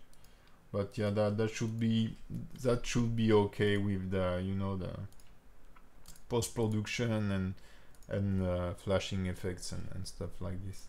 So let's see how it looks now. It should be this one. Yeah, we don't have any. That's interesting. That's interesting for sure.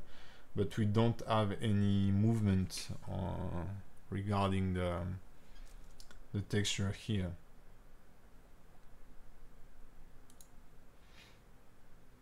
So maybe I can offset this object a bit and see how it looks. So if I select it, yeah, it's selected, and I check its location. I will enable previous one, because then here I think it looks very good. Once it clips with the ground, that looks good, but here I don't know. Oh, maybe that's gonna be fine. Yeah, let's just add more movement to the empty, controlling the I need to find it, but the empty controlling the movements, the flaming movements. So he's right here, and we know that we need to move it like way higher to get something like we feel like there is movement. So let's see how it looks. Yeah, that should do the trick.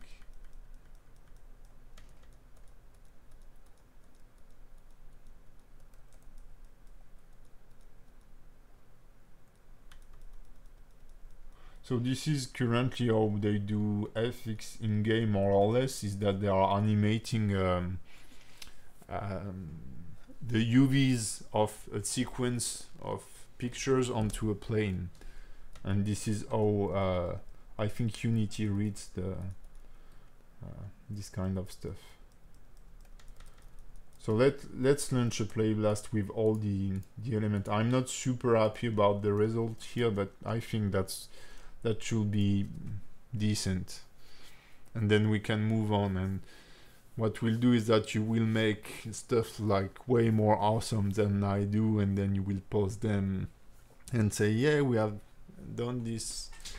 Watching his streaming, he's a bad guy, but his streaming was like cool. That will be nice. What I'd like maybe to do is add a second layer of those flames by just duplicating this object, rotate it a bit or offset it a bit, and just offset its scaling values and position values. That might be more interesting visually.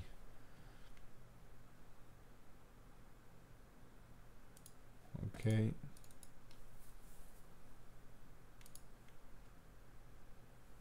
Yeah, it does work. I'm just bothered with this distortion in the beginning on the z-axis. So I will get rid of this. I think that's gonna fix my problem for today. So this one, if you remember, yeah, there is this Z distortion here, which is a bit too extreme. So I will just reduce it.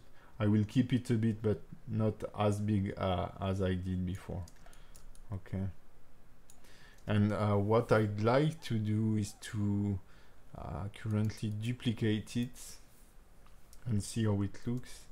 So I will duplicate this, and I will only select on the copy. So when you duplicate an object, it inherits every animation, every keyframe that were set. So if I select this body here, I'd like just to have those keyframes here. I don't know if I'm just, yeah, okay. And I will just slightly offset them on the y-axis, so it will be like slightly bigger than the other one.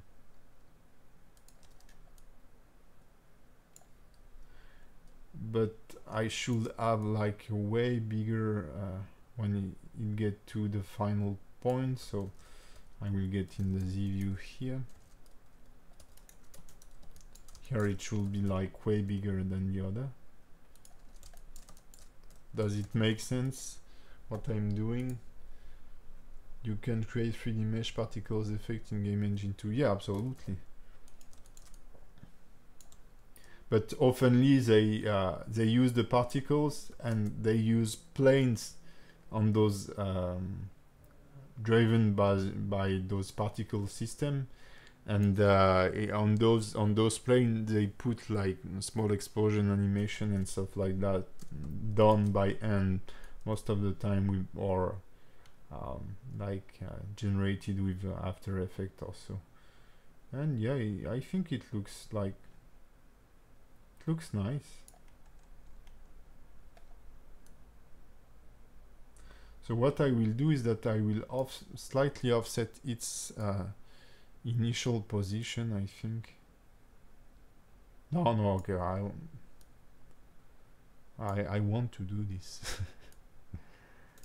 High location, if I set a location keyframe here, and I get rid of Y and X, and I just put it like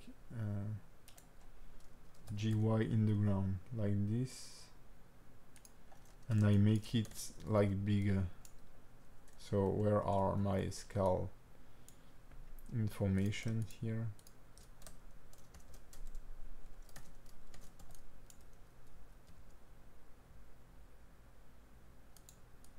Does it looks good? Absolutely not, because its center is offset, so it looks a bit wrong, I think.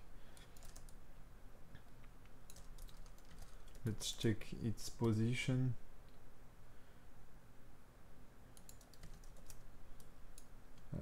Like that, it should be okay.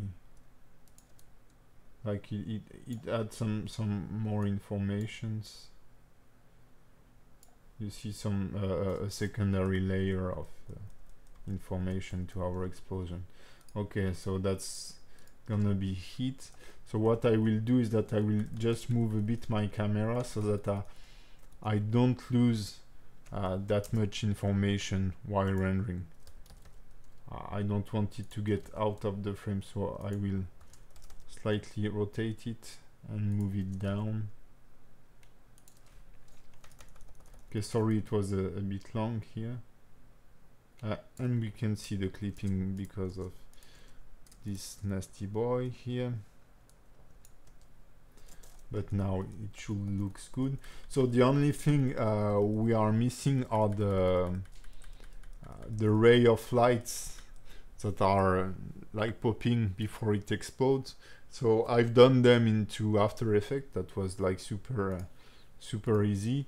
We'll do them in Blender. That's gonna be quite fast. We'll just add like one plane or two, and that should be okay.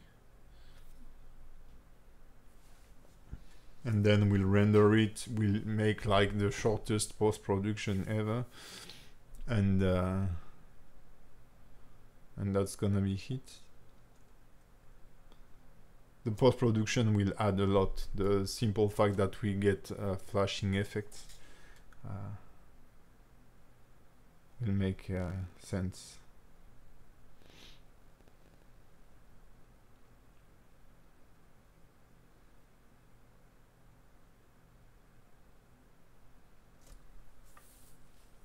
Okay, let's see how it looks. Yeah, that looks like decent. Okay, I think with the it's easy to read. I will just slightly rotate the camera more so that we can see the first shockwave a little betterly. Also, I think the first shockwave is still a bit too big, too high, because it's slightly higher than the core, and as the core is the focal point of our animation, that look weird. But by changing the angle, I think that should look nice. I like this stage in our animation. I think it looks good. So what we'll add now is, let's use I'd like to use a simple plane, I think. Yes, let's use a plane. We call this ray, and I will unwrap it. This will make our life way easier. Okay, and now I will give it the shape I want. So I want something like this, and I will set its origin to this part. Control-Alt-Shift-C in object mode, origin to 3D cursor, and I will reduce the size of this, and we'll move this onto another layer like that. We'll give it like a new shader called trace or ray or whatever you want. Move it like that, and set it to be an emission shader.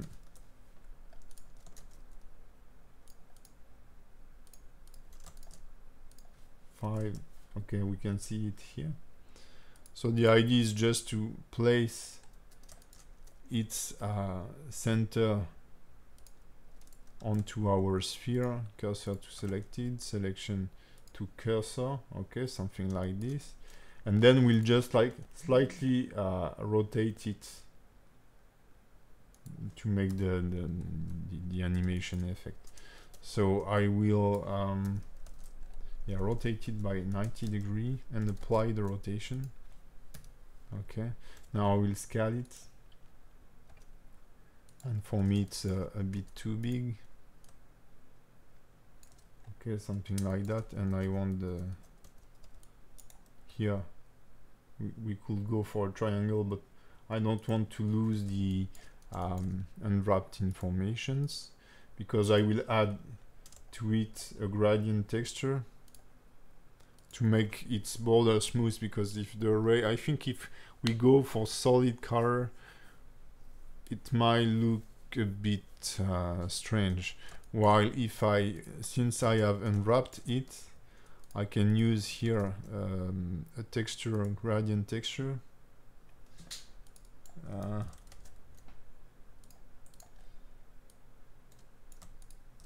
You can see here.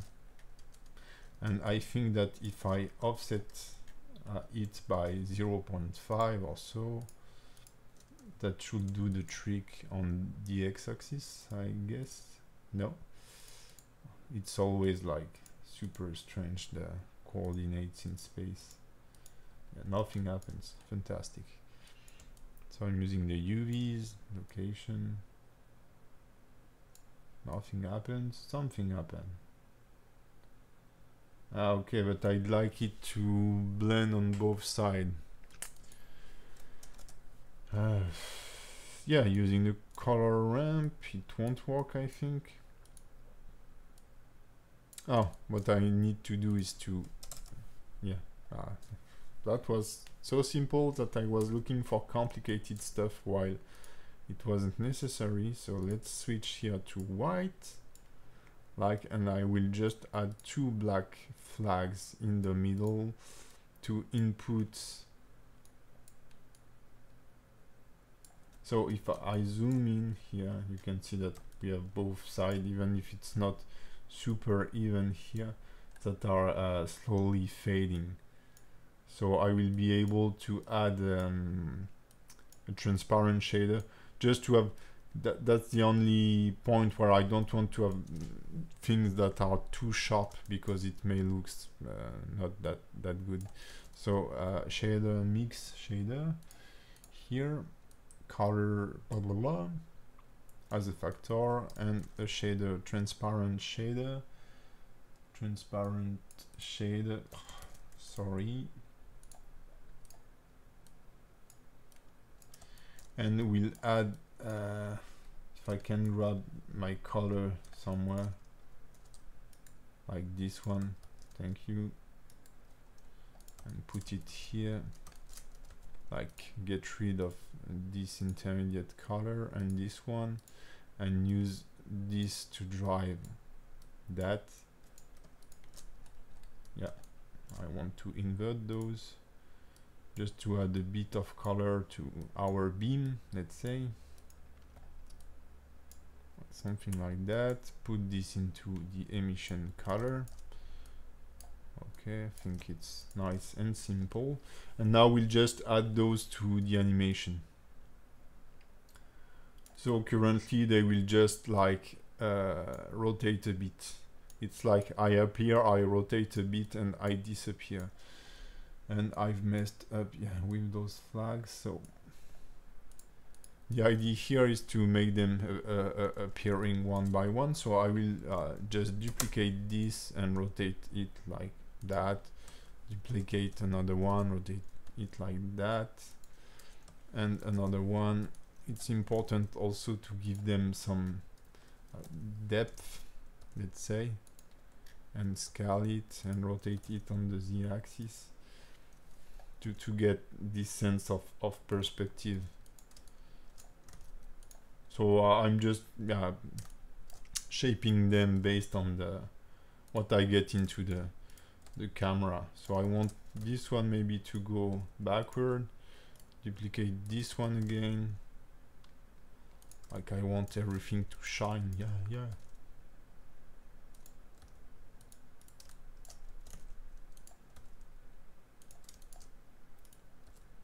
Okay, and maybe last one.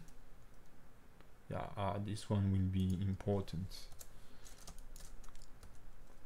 Like don't stay in front of the camera, you will be blasted away.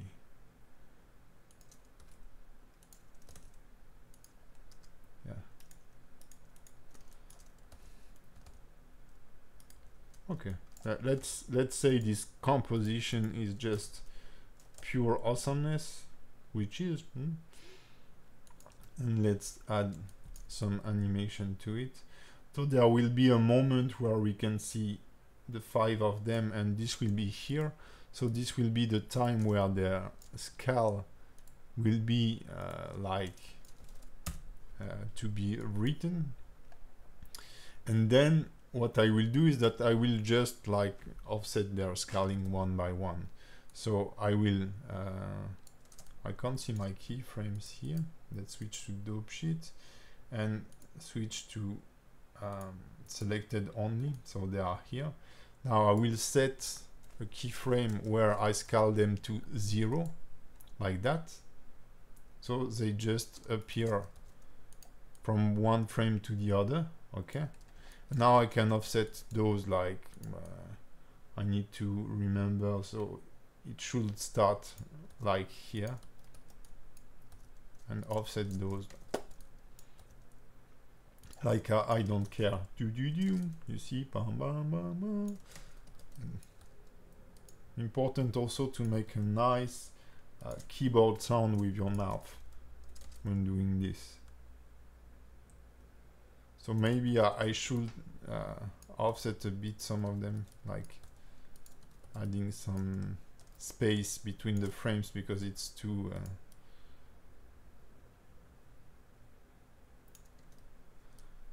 okay, that down. I think maybe it should start before.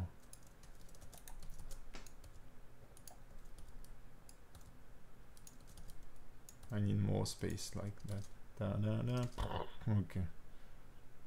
So then what we could do is add some rotation to them, slight rotation. We can do this, but I'm feeling a bit lazy, so I won't do it.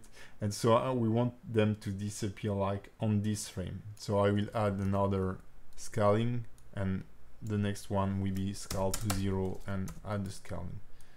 Now let's run the play blasts one last time. Everyone loves drivers.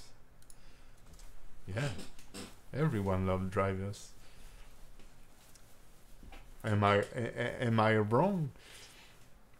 So one thing that you will see in Dragon Ball or stuff like that, so for me, before the explosion you have those rays, but they are in black and they are focusing into the void. There is nothing, and this is a very interesting way to make your eyes focusing on something. Like on 1 or 2 frame you have like those black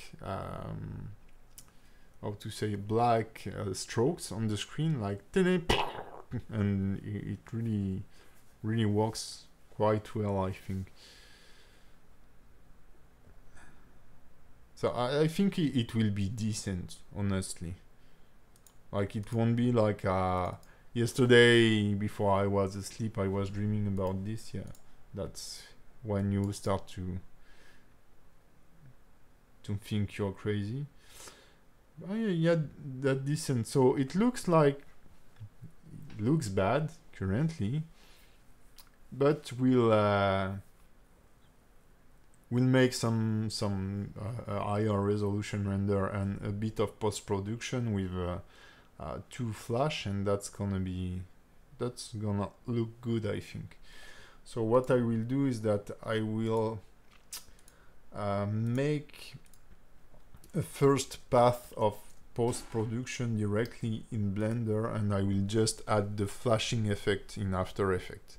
You can add them. I've shown this into the explosion tutorial, how to add them in the compositing. That's super easy, but it's gonna be faster with After Effects. So the only thing I will do is create a second layer that's gonna be our background, because I don't want it to show. And so in the first layer we are going to render everything but the background. So if I activate here the rendering stuff, that will work like that, and we will mask what the background is showing us. Then I will make sure that I'm in transparent for the film here, so that this will on a transparent layer, and will render only one frame for the time being. So for the background I want to render this only. So this frame was currently pretty interesting. I think we have some details. So let's render this. Ooh, fantastic. Okay, let's go into the node editor and switch here to use node. Let's switch here to the UV image editor, or I can use the backdrop for this. That's gonna be okay. So let's use the backdrop, right? Let's duplicate this. We have our background layer. Let's add a color mix, a color alpha over of our explosion onto our background. Okay, and now as we have like a lot of value information here, we can use the glare first. So if I will do this in like in After Effects, I will simply add you can see it changed everything. That's crazy. You input this filter and yeah, now it looks nice. If I will do this in After Effects, I will use just a blur. There is I don't know what's the name, soft light effect, I think, that works also the same way as the glare and does output some nice result. So here the only thing that will be missing is the background gradient. So what I would like maybe is to, instead of using this, also I don't know how it will be outputted, so let's add, okay, I'm thinking while I'm speaking, an output file output, so that we can save this out of our compositing like that, and we'll call this like render v3, because this is the third version of the blast I'm doing, and I want to render like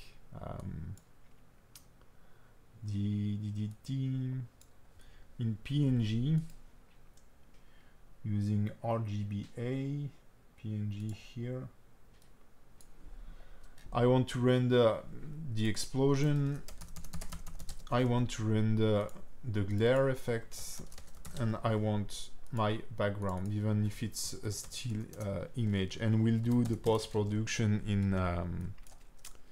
in After Effects. So what I will do here is that the glare, I will duplicate it, and I will select in the mixing here a -1 value, I think it's, or +1, where you just see the currently the effect. Okay, and I will put it into the glare here, and for the background I will input this here. Okay, and as for I'm a bit lost. Okay, so this is our original, this should be the glare only, but I don't know if he seems to be like breaking the edges. I'm not sure about it, so I will just launch a test render here. So now I should have here a render v3 with an output and my files, and yeah, it seems to be buggy. Fuck. So I'll be back in a few seconds. I really need to go to pee right now. I feel super bad.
I feel so much better. Sorry about that. Where are you people? Still here? Haha, you were about to explode. Yeah. Yeah. I was like, oh my god, I was just like this. Yeah, I just want to get this glare. So what I will do is I will add color alpha over on a pure black of this, and that should give me the yeah. I don't know how Blender is dealing with those you know, transparency stuff. I feel like it's not obvious, and I don't like that. But yeah. And for the threshold, I will so I just want the pure stuff. I will set it to 3, let's say, so that it's a bit less crazy. We could add more in After Effects. So I think that should work. So I will just launch the animation. I mean, you've seen we are rendering the animation like in a few sec. I think I've seen just something bugging. One of the I think one of the ray was clipping. No, they all get out of the screen. Okay, that's fine. Let's go. So that transition, yeah, you see that I'm using the super like webcam stream. Yeah, it's the Titan, the one I've done like 2 years ago or what, and I was like, okay, how do you make super nice streaming on YouTube? So I check out people that are doing a YouTube tutorial to make YouTube videos, which is weird, but you know, you have to see how you entertain people. And I've seen he was using like transition and flickering stuff while he's speaking, like the small thing yeah, here, and when we are on streaming, there are some ads for my channel and stuff appearing. So that's important. And so I've made this the Titan like striking the the camera also. That's cool. And I also made one to the, you know, for the how to say this, for the subscribe button and stuff like this. So yeah, that's cool. So you can see like it takes like 6 seconds of rendering on 2 GPUs, so 2 GTX 1080. So if you have, I mean, maybe if I set with only 1 GPU and set the tile size to the full screen, it will be faster. That's a possibility. So yeah, you can do this on a small laptop. It will take like 5 minutes to render, so that's fine. That's cool. And in the meantime, we can talk about my awesome transition. I like it. Thank you, Jim. Bam, in your face. So yeah, I wish I have more, you know, like people that are presenting stuff on their streaming, that they are always changing of stuff, so that I can, yeah, click here, and you have this awesome animation appearing. And I was thinking of using for the transition, using one of the explosion, but the problem is that you need alpha to make it nice. So there is a point where the Titan has his fist like that, and this is where I tell OBS, the software I'm using to stream, to switch of screen, let's say switch of presentation. So I will open After Effects while it's rendering. Still no TP or Patreon also, no.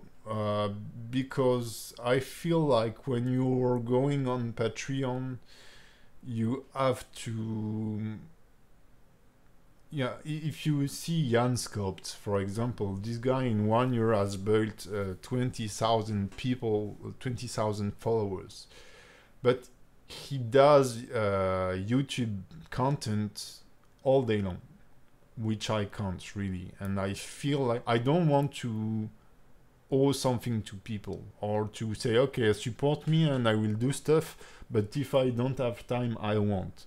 So I think like, yeah, streaming is like a good way for me to share what I do, have fun for a few hours. For example, the explosion tutorial took me a day, a full day, and 1 day of experimentation, and then a few hours, like 10 hours over the weekend to test it out. And so it took me like 3 or 4 days so to make I think a good tutorial, because we end up with something. This is we talked about it yesterday with Jim Morin, that people, if you want to make tutorials that people will watch, you need to make impressive stuff, or spectacular stuff. This is why time-lapse, when sculpting creature and stuff like this, works quite well, because you show your process super fast, and it seems to be like super smooth, etc., while you have spent hours by suffering on it. I mean, my best video is a time-lapse, which while I have content I believe that are more interesting than the time-lapse, but it is how it is.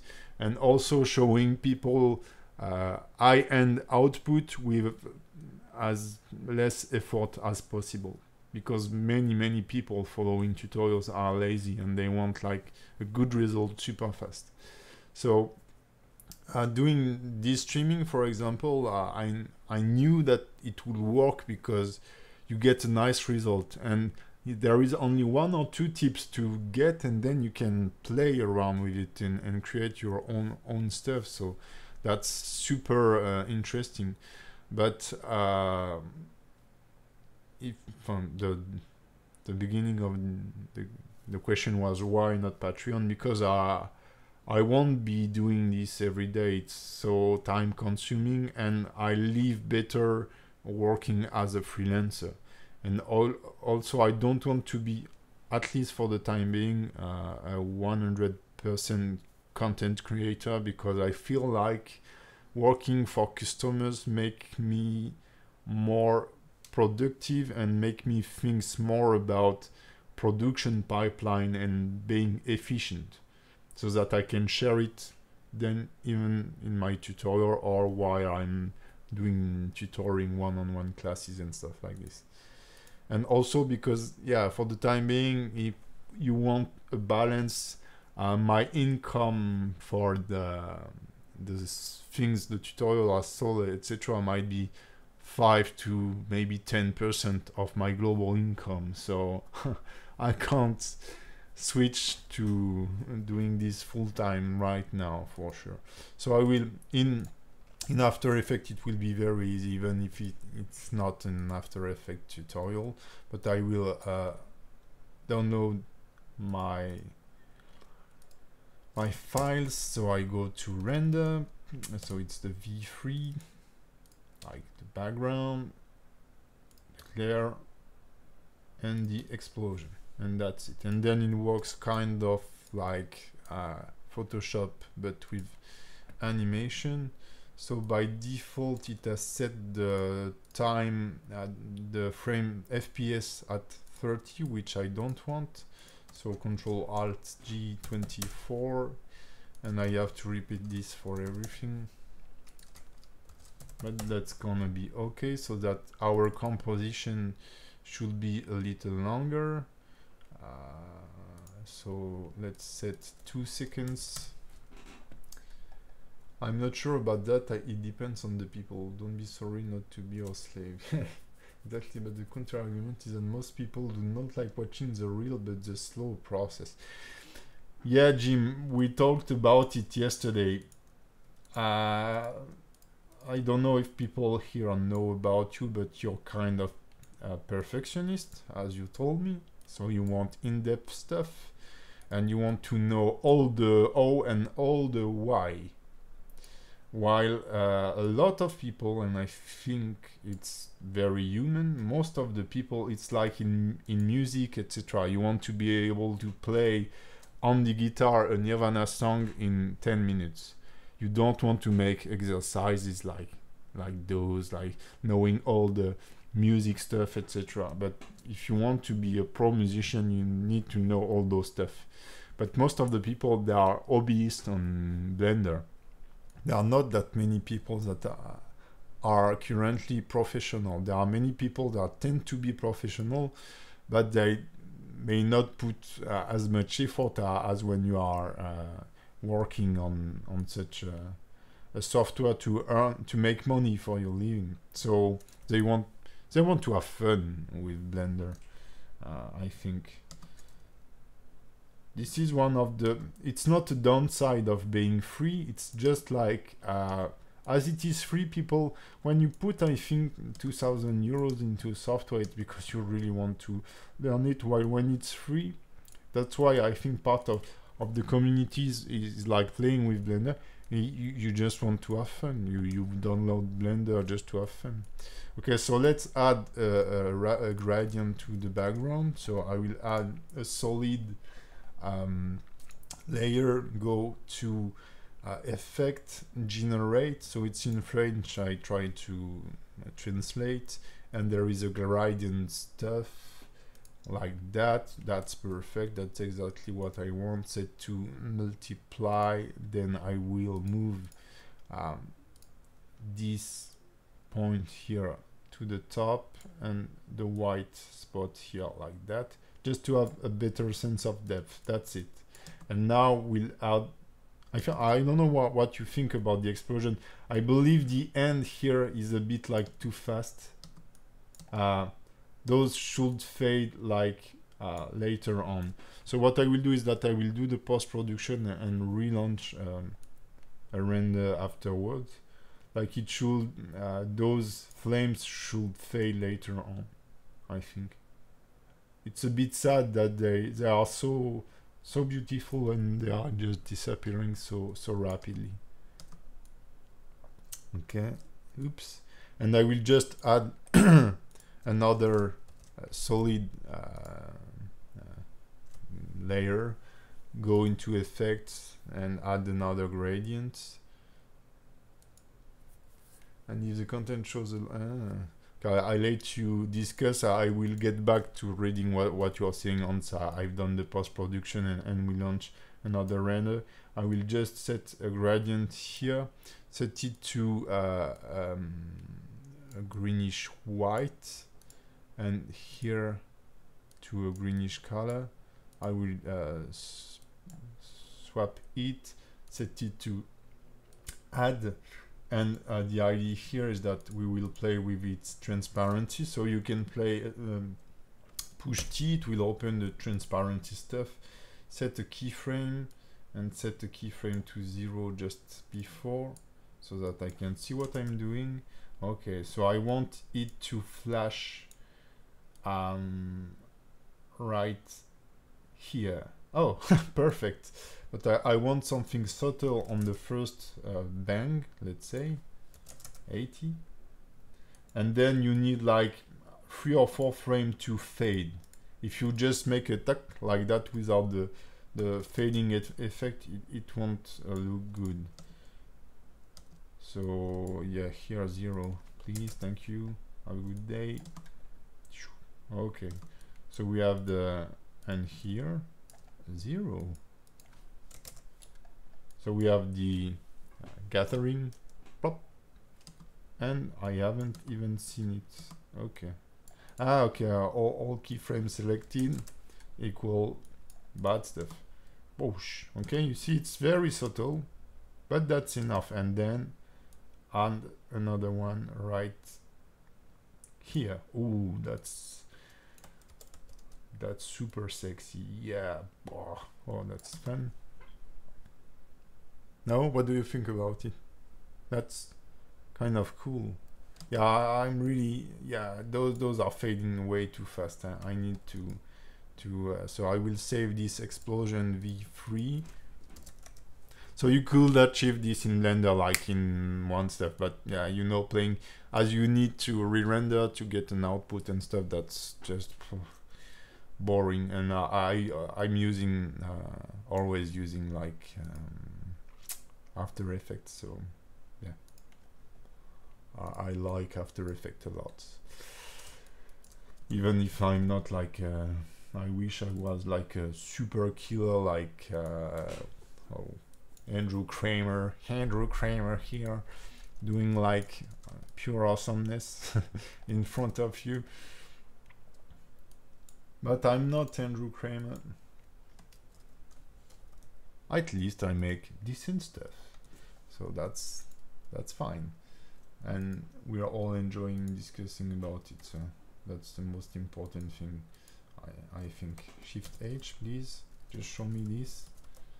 Yeah, so I would like it to fade later, and I'm even surprised I haven't played with this curve before. It's not me, it's not the real me.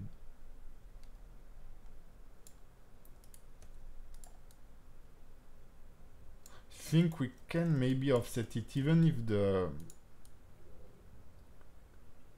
like I really want, yeah, I like it, so I don't really want it to disappear that too early on.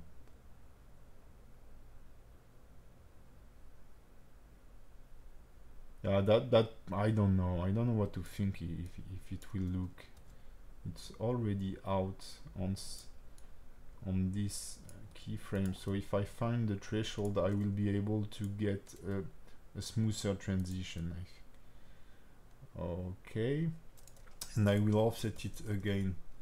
Like we have only 2 keyframes in the end, and then what I will do is that I will slightly also offset the transformation, the scale of the what is that? Okay, here they are. So it's fading until the very last frame already. I was Oh yeah, I was this clever. That's fine. No, because it's getting smaller, which doesn't make sense. Okay, it's the z value here. Yeah, so I will just. Oh, okay, it was already animated until the end, so that's nice. I've done something clever. So many clever things today. That's amazing. So yeah, also the thing I wanted to do was to add some, you know, some variation to the first one by adding the modifier with the displacement, but I won't do this. I will just you know, go for the output of what we have already. So let's render this animation again, and I will make sure you see my awesome transition again. Hey, fantastic. So let's read a bit what you've been writing. Oh, you're so active. Don't be. I've talked to many YouTube artists. They all have YouTube data. People leave after a few minutes, even if it's A grade. Yeah, absolutely. I mean, if you get more than 5% of what you are showing that is being viewed on video, that's good. Generally, people watch 45 seconds of a video and then they leave. A little more if it's porn, but if it's a YouTube video, that's it. I think so. Bat says I think it. You have already read this, but yeah, I didn't. But I think it applies to the vast majority of people who look at tutorials for art, especially entertainment art like concept art, sculpting, and animation. Yeah, for sure. They want something that eye candies. Okay, it's like watching a blockbuster. You know you won't be reconsidering your life just after, like, it's so a deep thing to think of, but it's entertaining, and this is why it works.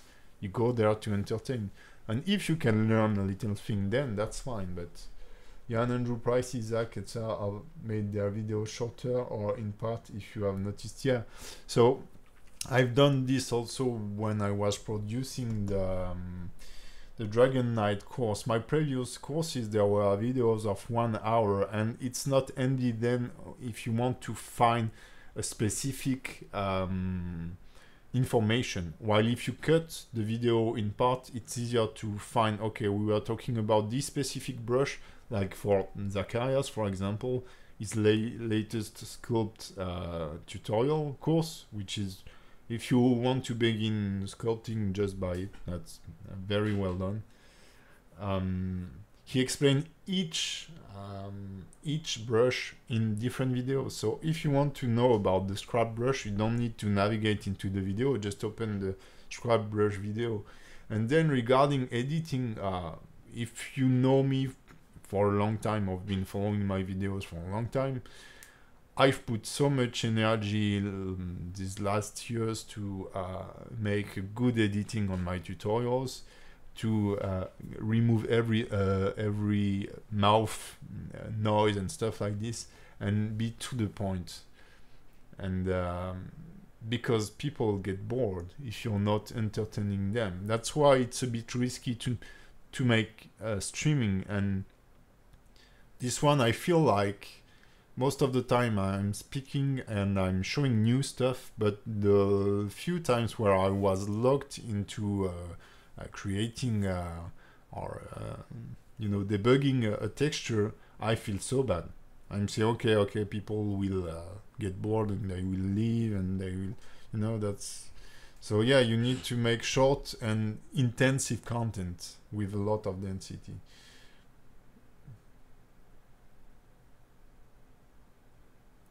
But yeah, trial and error, when you show the whole process and you fail, and you are able to, to fix problem along the way, this is where people will get the most valuable resources, because when you show click here, click there, and tada, if you don't meet the problem or explaining why they should click there and how it should behave, they won't be able to debug their 3D scene if they have a problem.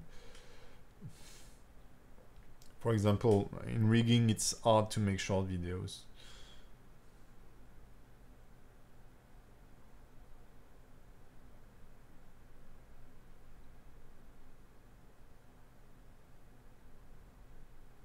Wow, you were super...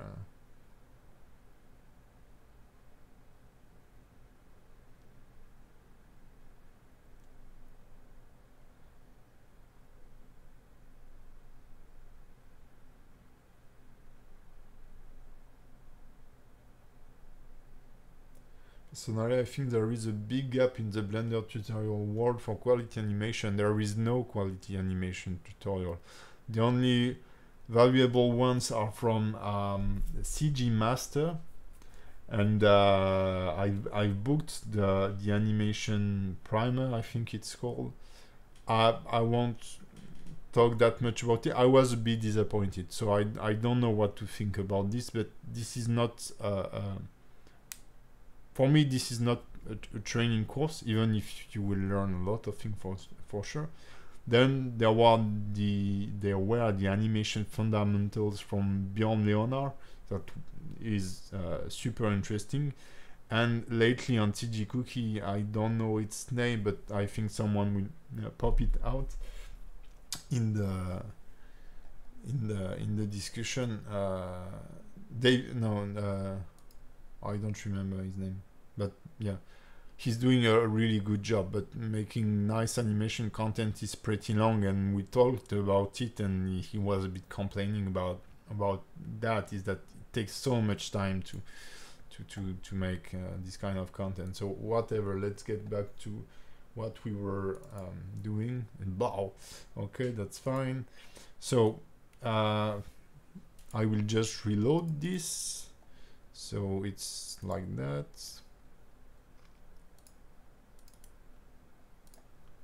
And that should look pretty nice. Yeah, that's way better. Ooh, take that. So now it will be nice if we add like a huge Son Goku scream or thing. The only thing, okay, maybe, so let me know if you would like to see the the noise mixing, the sound mixing. I think I can enable the computer sound so that we input sound. I want to rework a bit the transparency here on this circle. It's way too strong, and so the back facing is not good. So I will launch another render. I'm sorry, I should have spotted this before, but this is life, I want to say. Don't be disappointed. Let's switch to 0.5. That's hard to tell because with the 0.7 with the Filmica, I feel like it's harder to figure out which frame has to be, which value is good or not.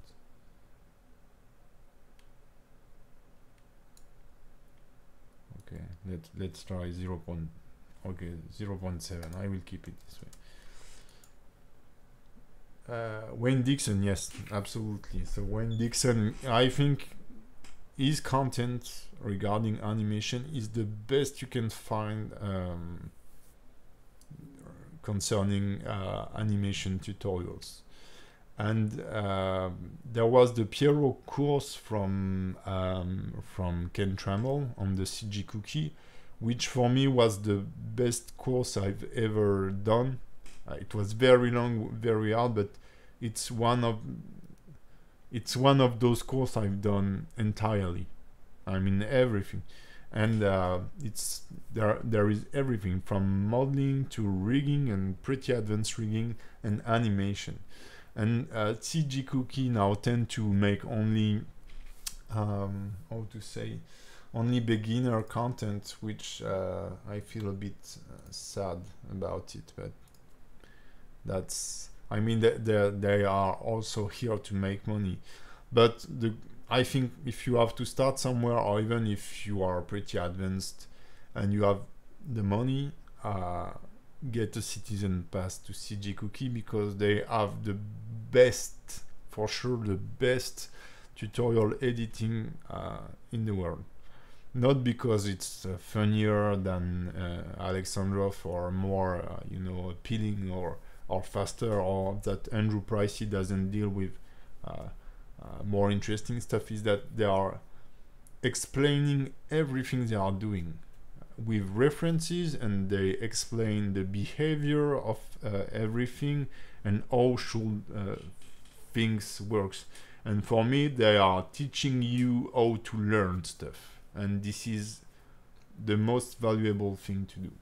So, and this I've started learning, getting the, you know, the Blender Foundation certified trainer stuff, because I wanted to work for them, and this was just before they switched to this new style of tutoring. So they were not recruiting any freelancer, freelance content creator as they did before. So that was a bummer. But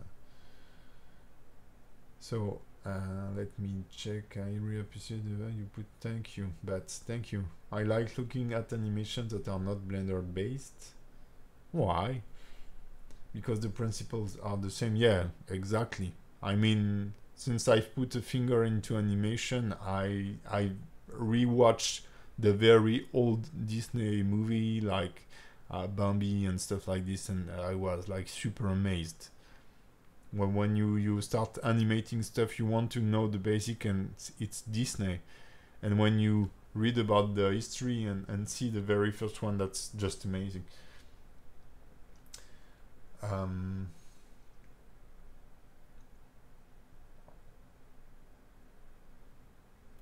Yeah, but the graph editor and stuff like this, but it's just a tool. If you practice like for 2 days on the graph editor, you'll get it, and that's it.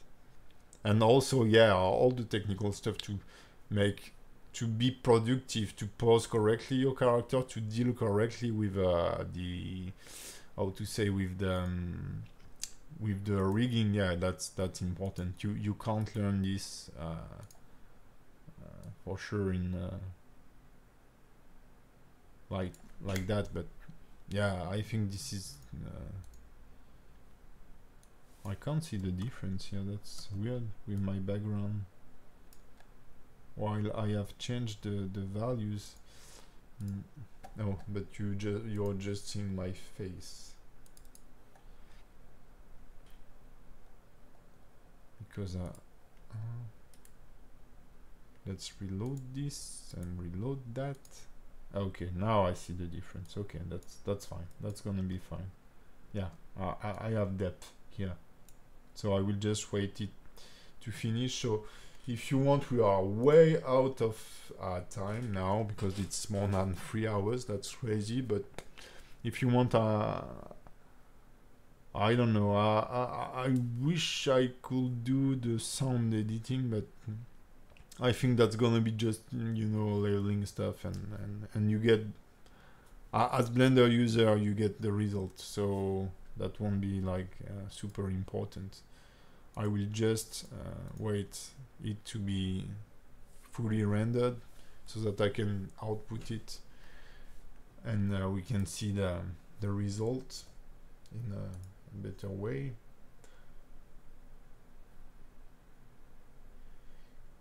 Yeah, Andrew Price, he show a lot how to get from one point to the other, but sometimes it may lack of explanation. But I think this is because he's doing complex stuff, I think, and if he was going into explanation of everything he does, he couldn't cover half of what he's doing, especially in the beginning when he was doing fire stuff, and and stuff like this. So I think he is trying to find always find the right balance between do this and between why you should do this. But yeah, I feel like he is the most popular tutorial editor for sure, and he does awesome content. Don't make me wrong. I mean, he's very talented first, I think, and also he know what he does. But and also this is where you can see the difference between. I think this explosion is pretty sweet.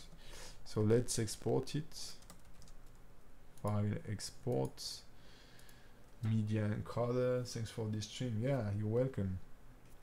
Yeah, we are close to the end. So if you have yeah, Jim, I really hope in 2.8 they will improve the rigging stuff. That will be a shame because I'm still recording my rigging course. But yeah, everyone's needs automation, needs easier stuff to rig for sure.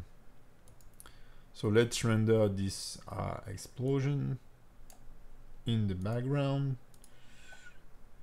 and let's check out the quality.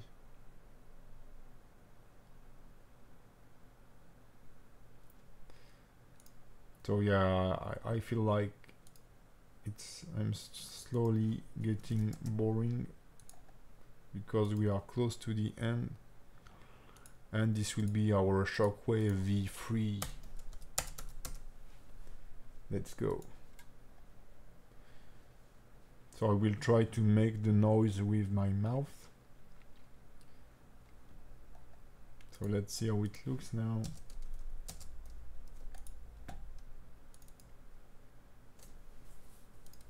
I think it looks quite nice. Yeah, perfect.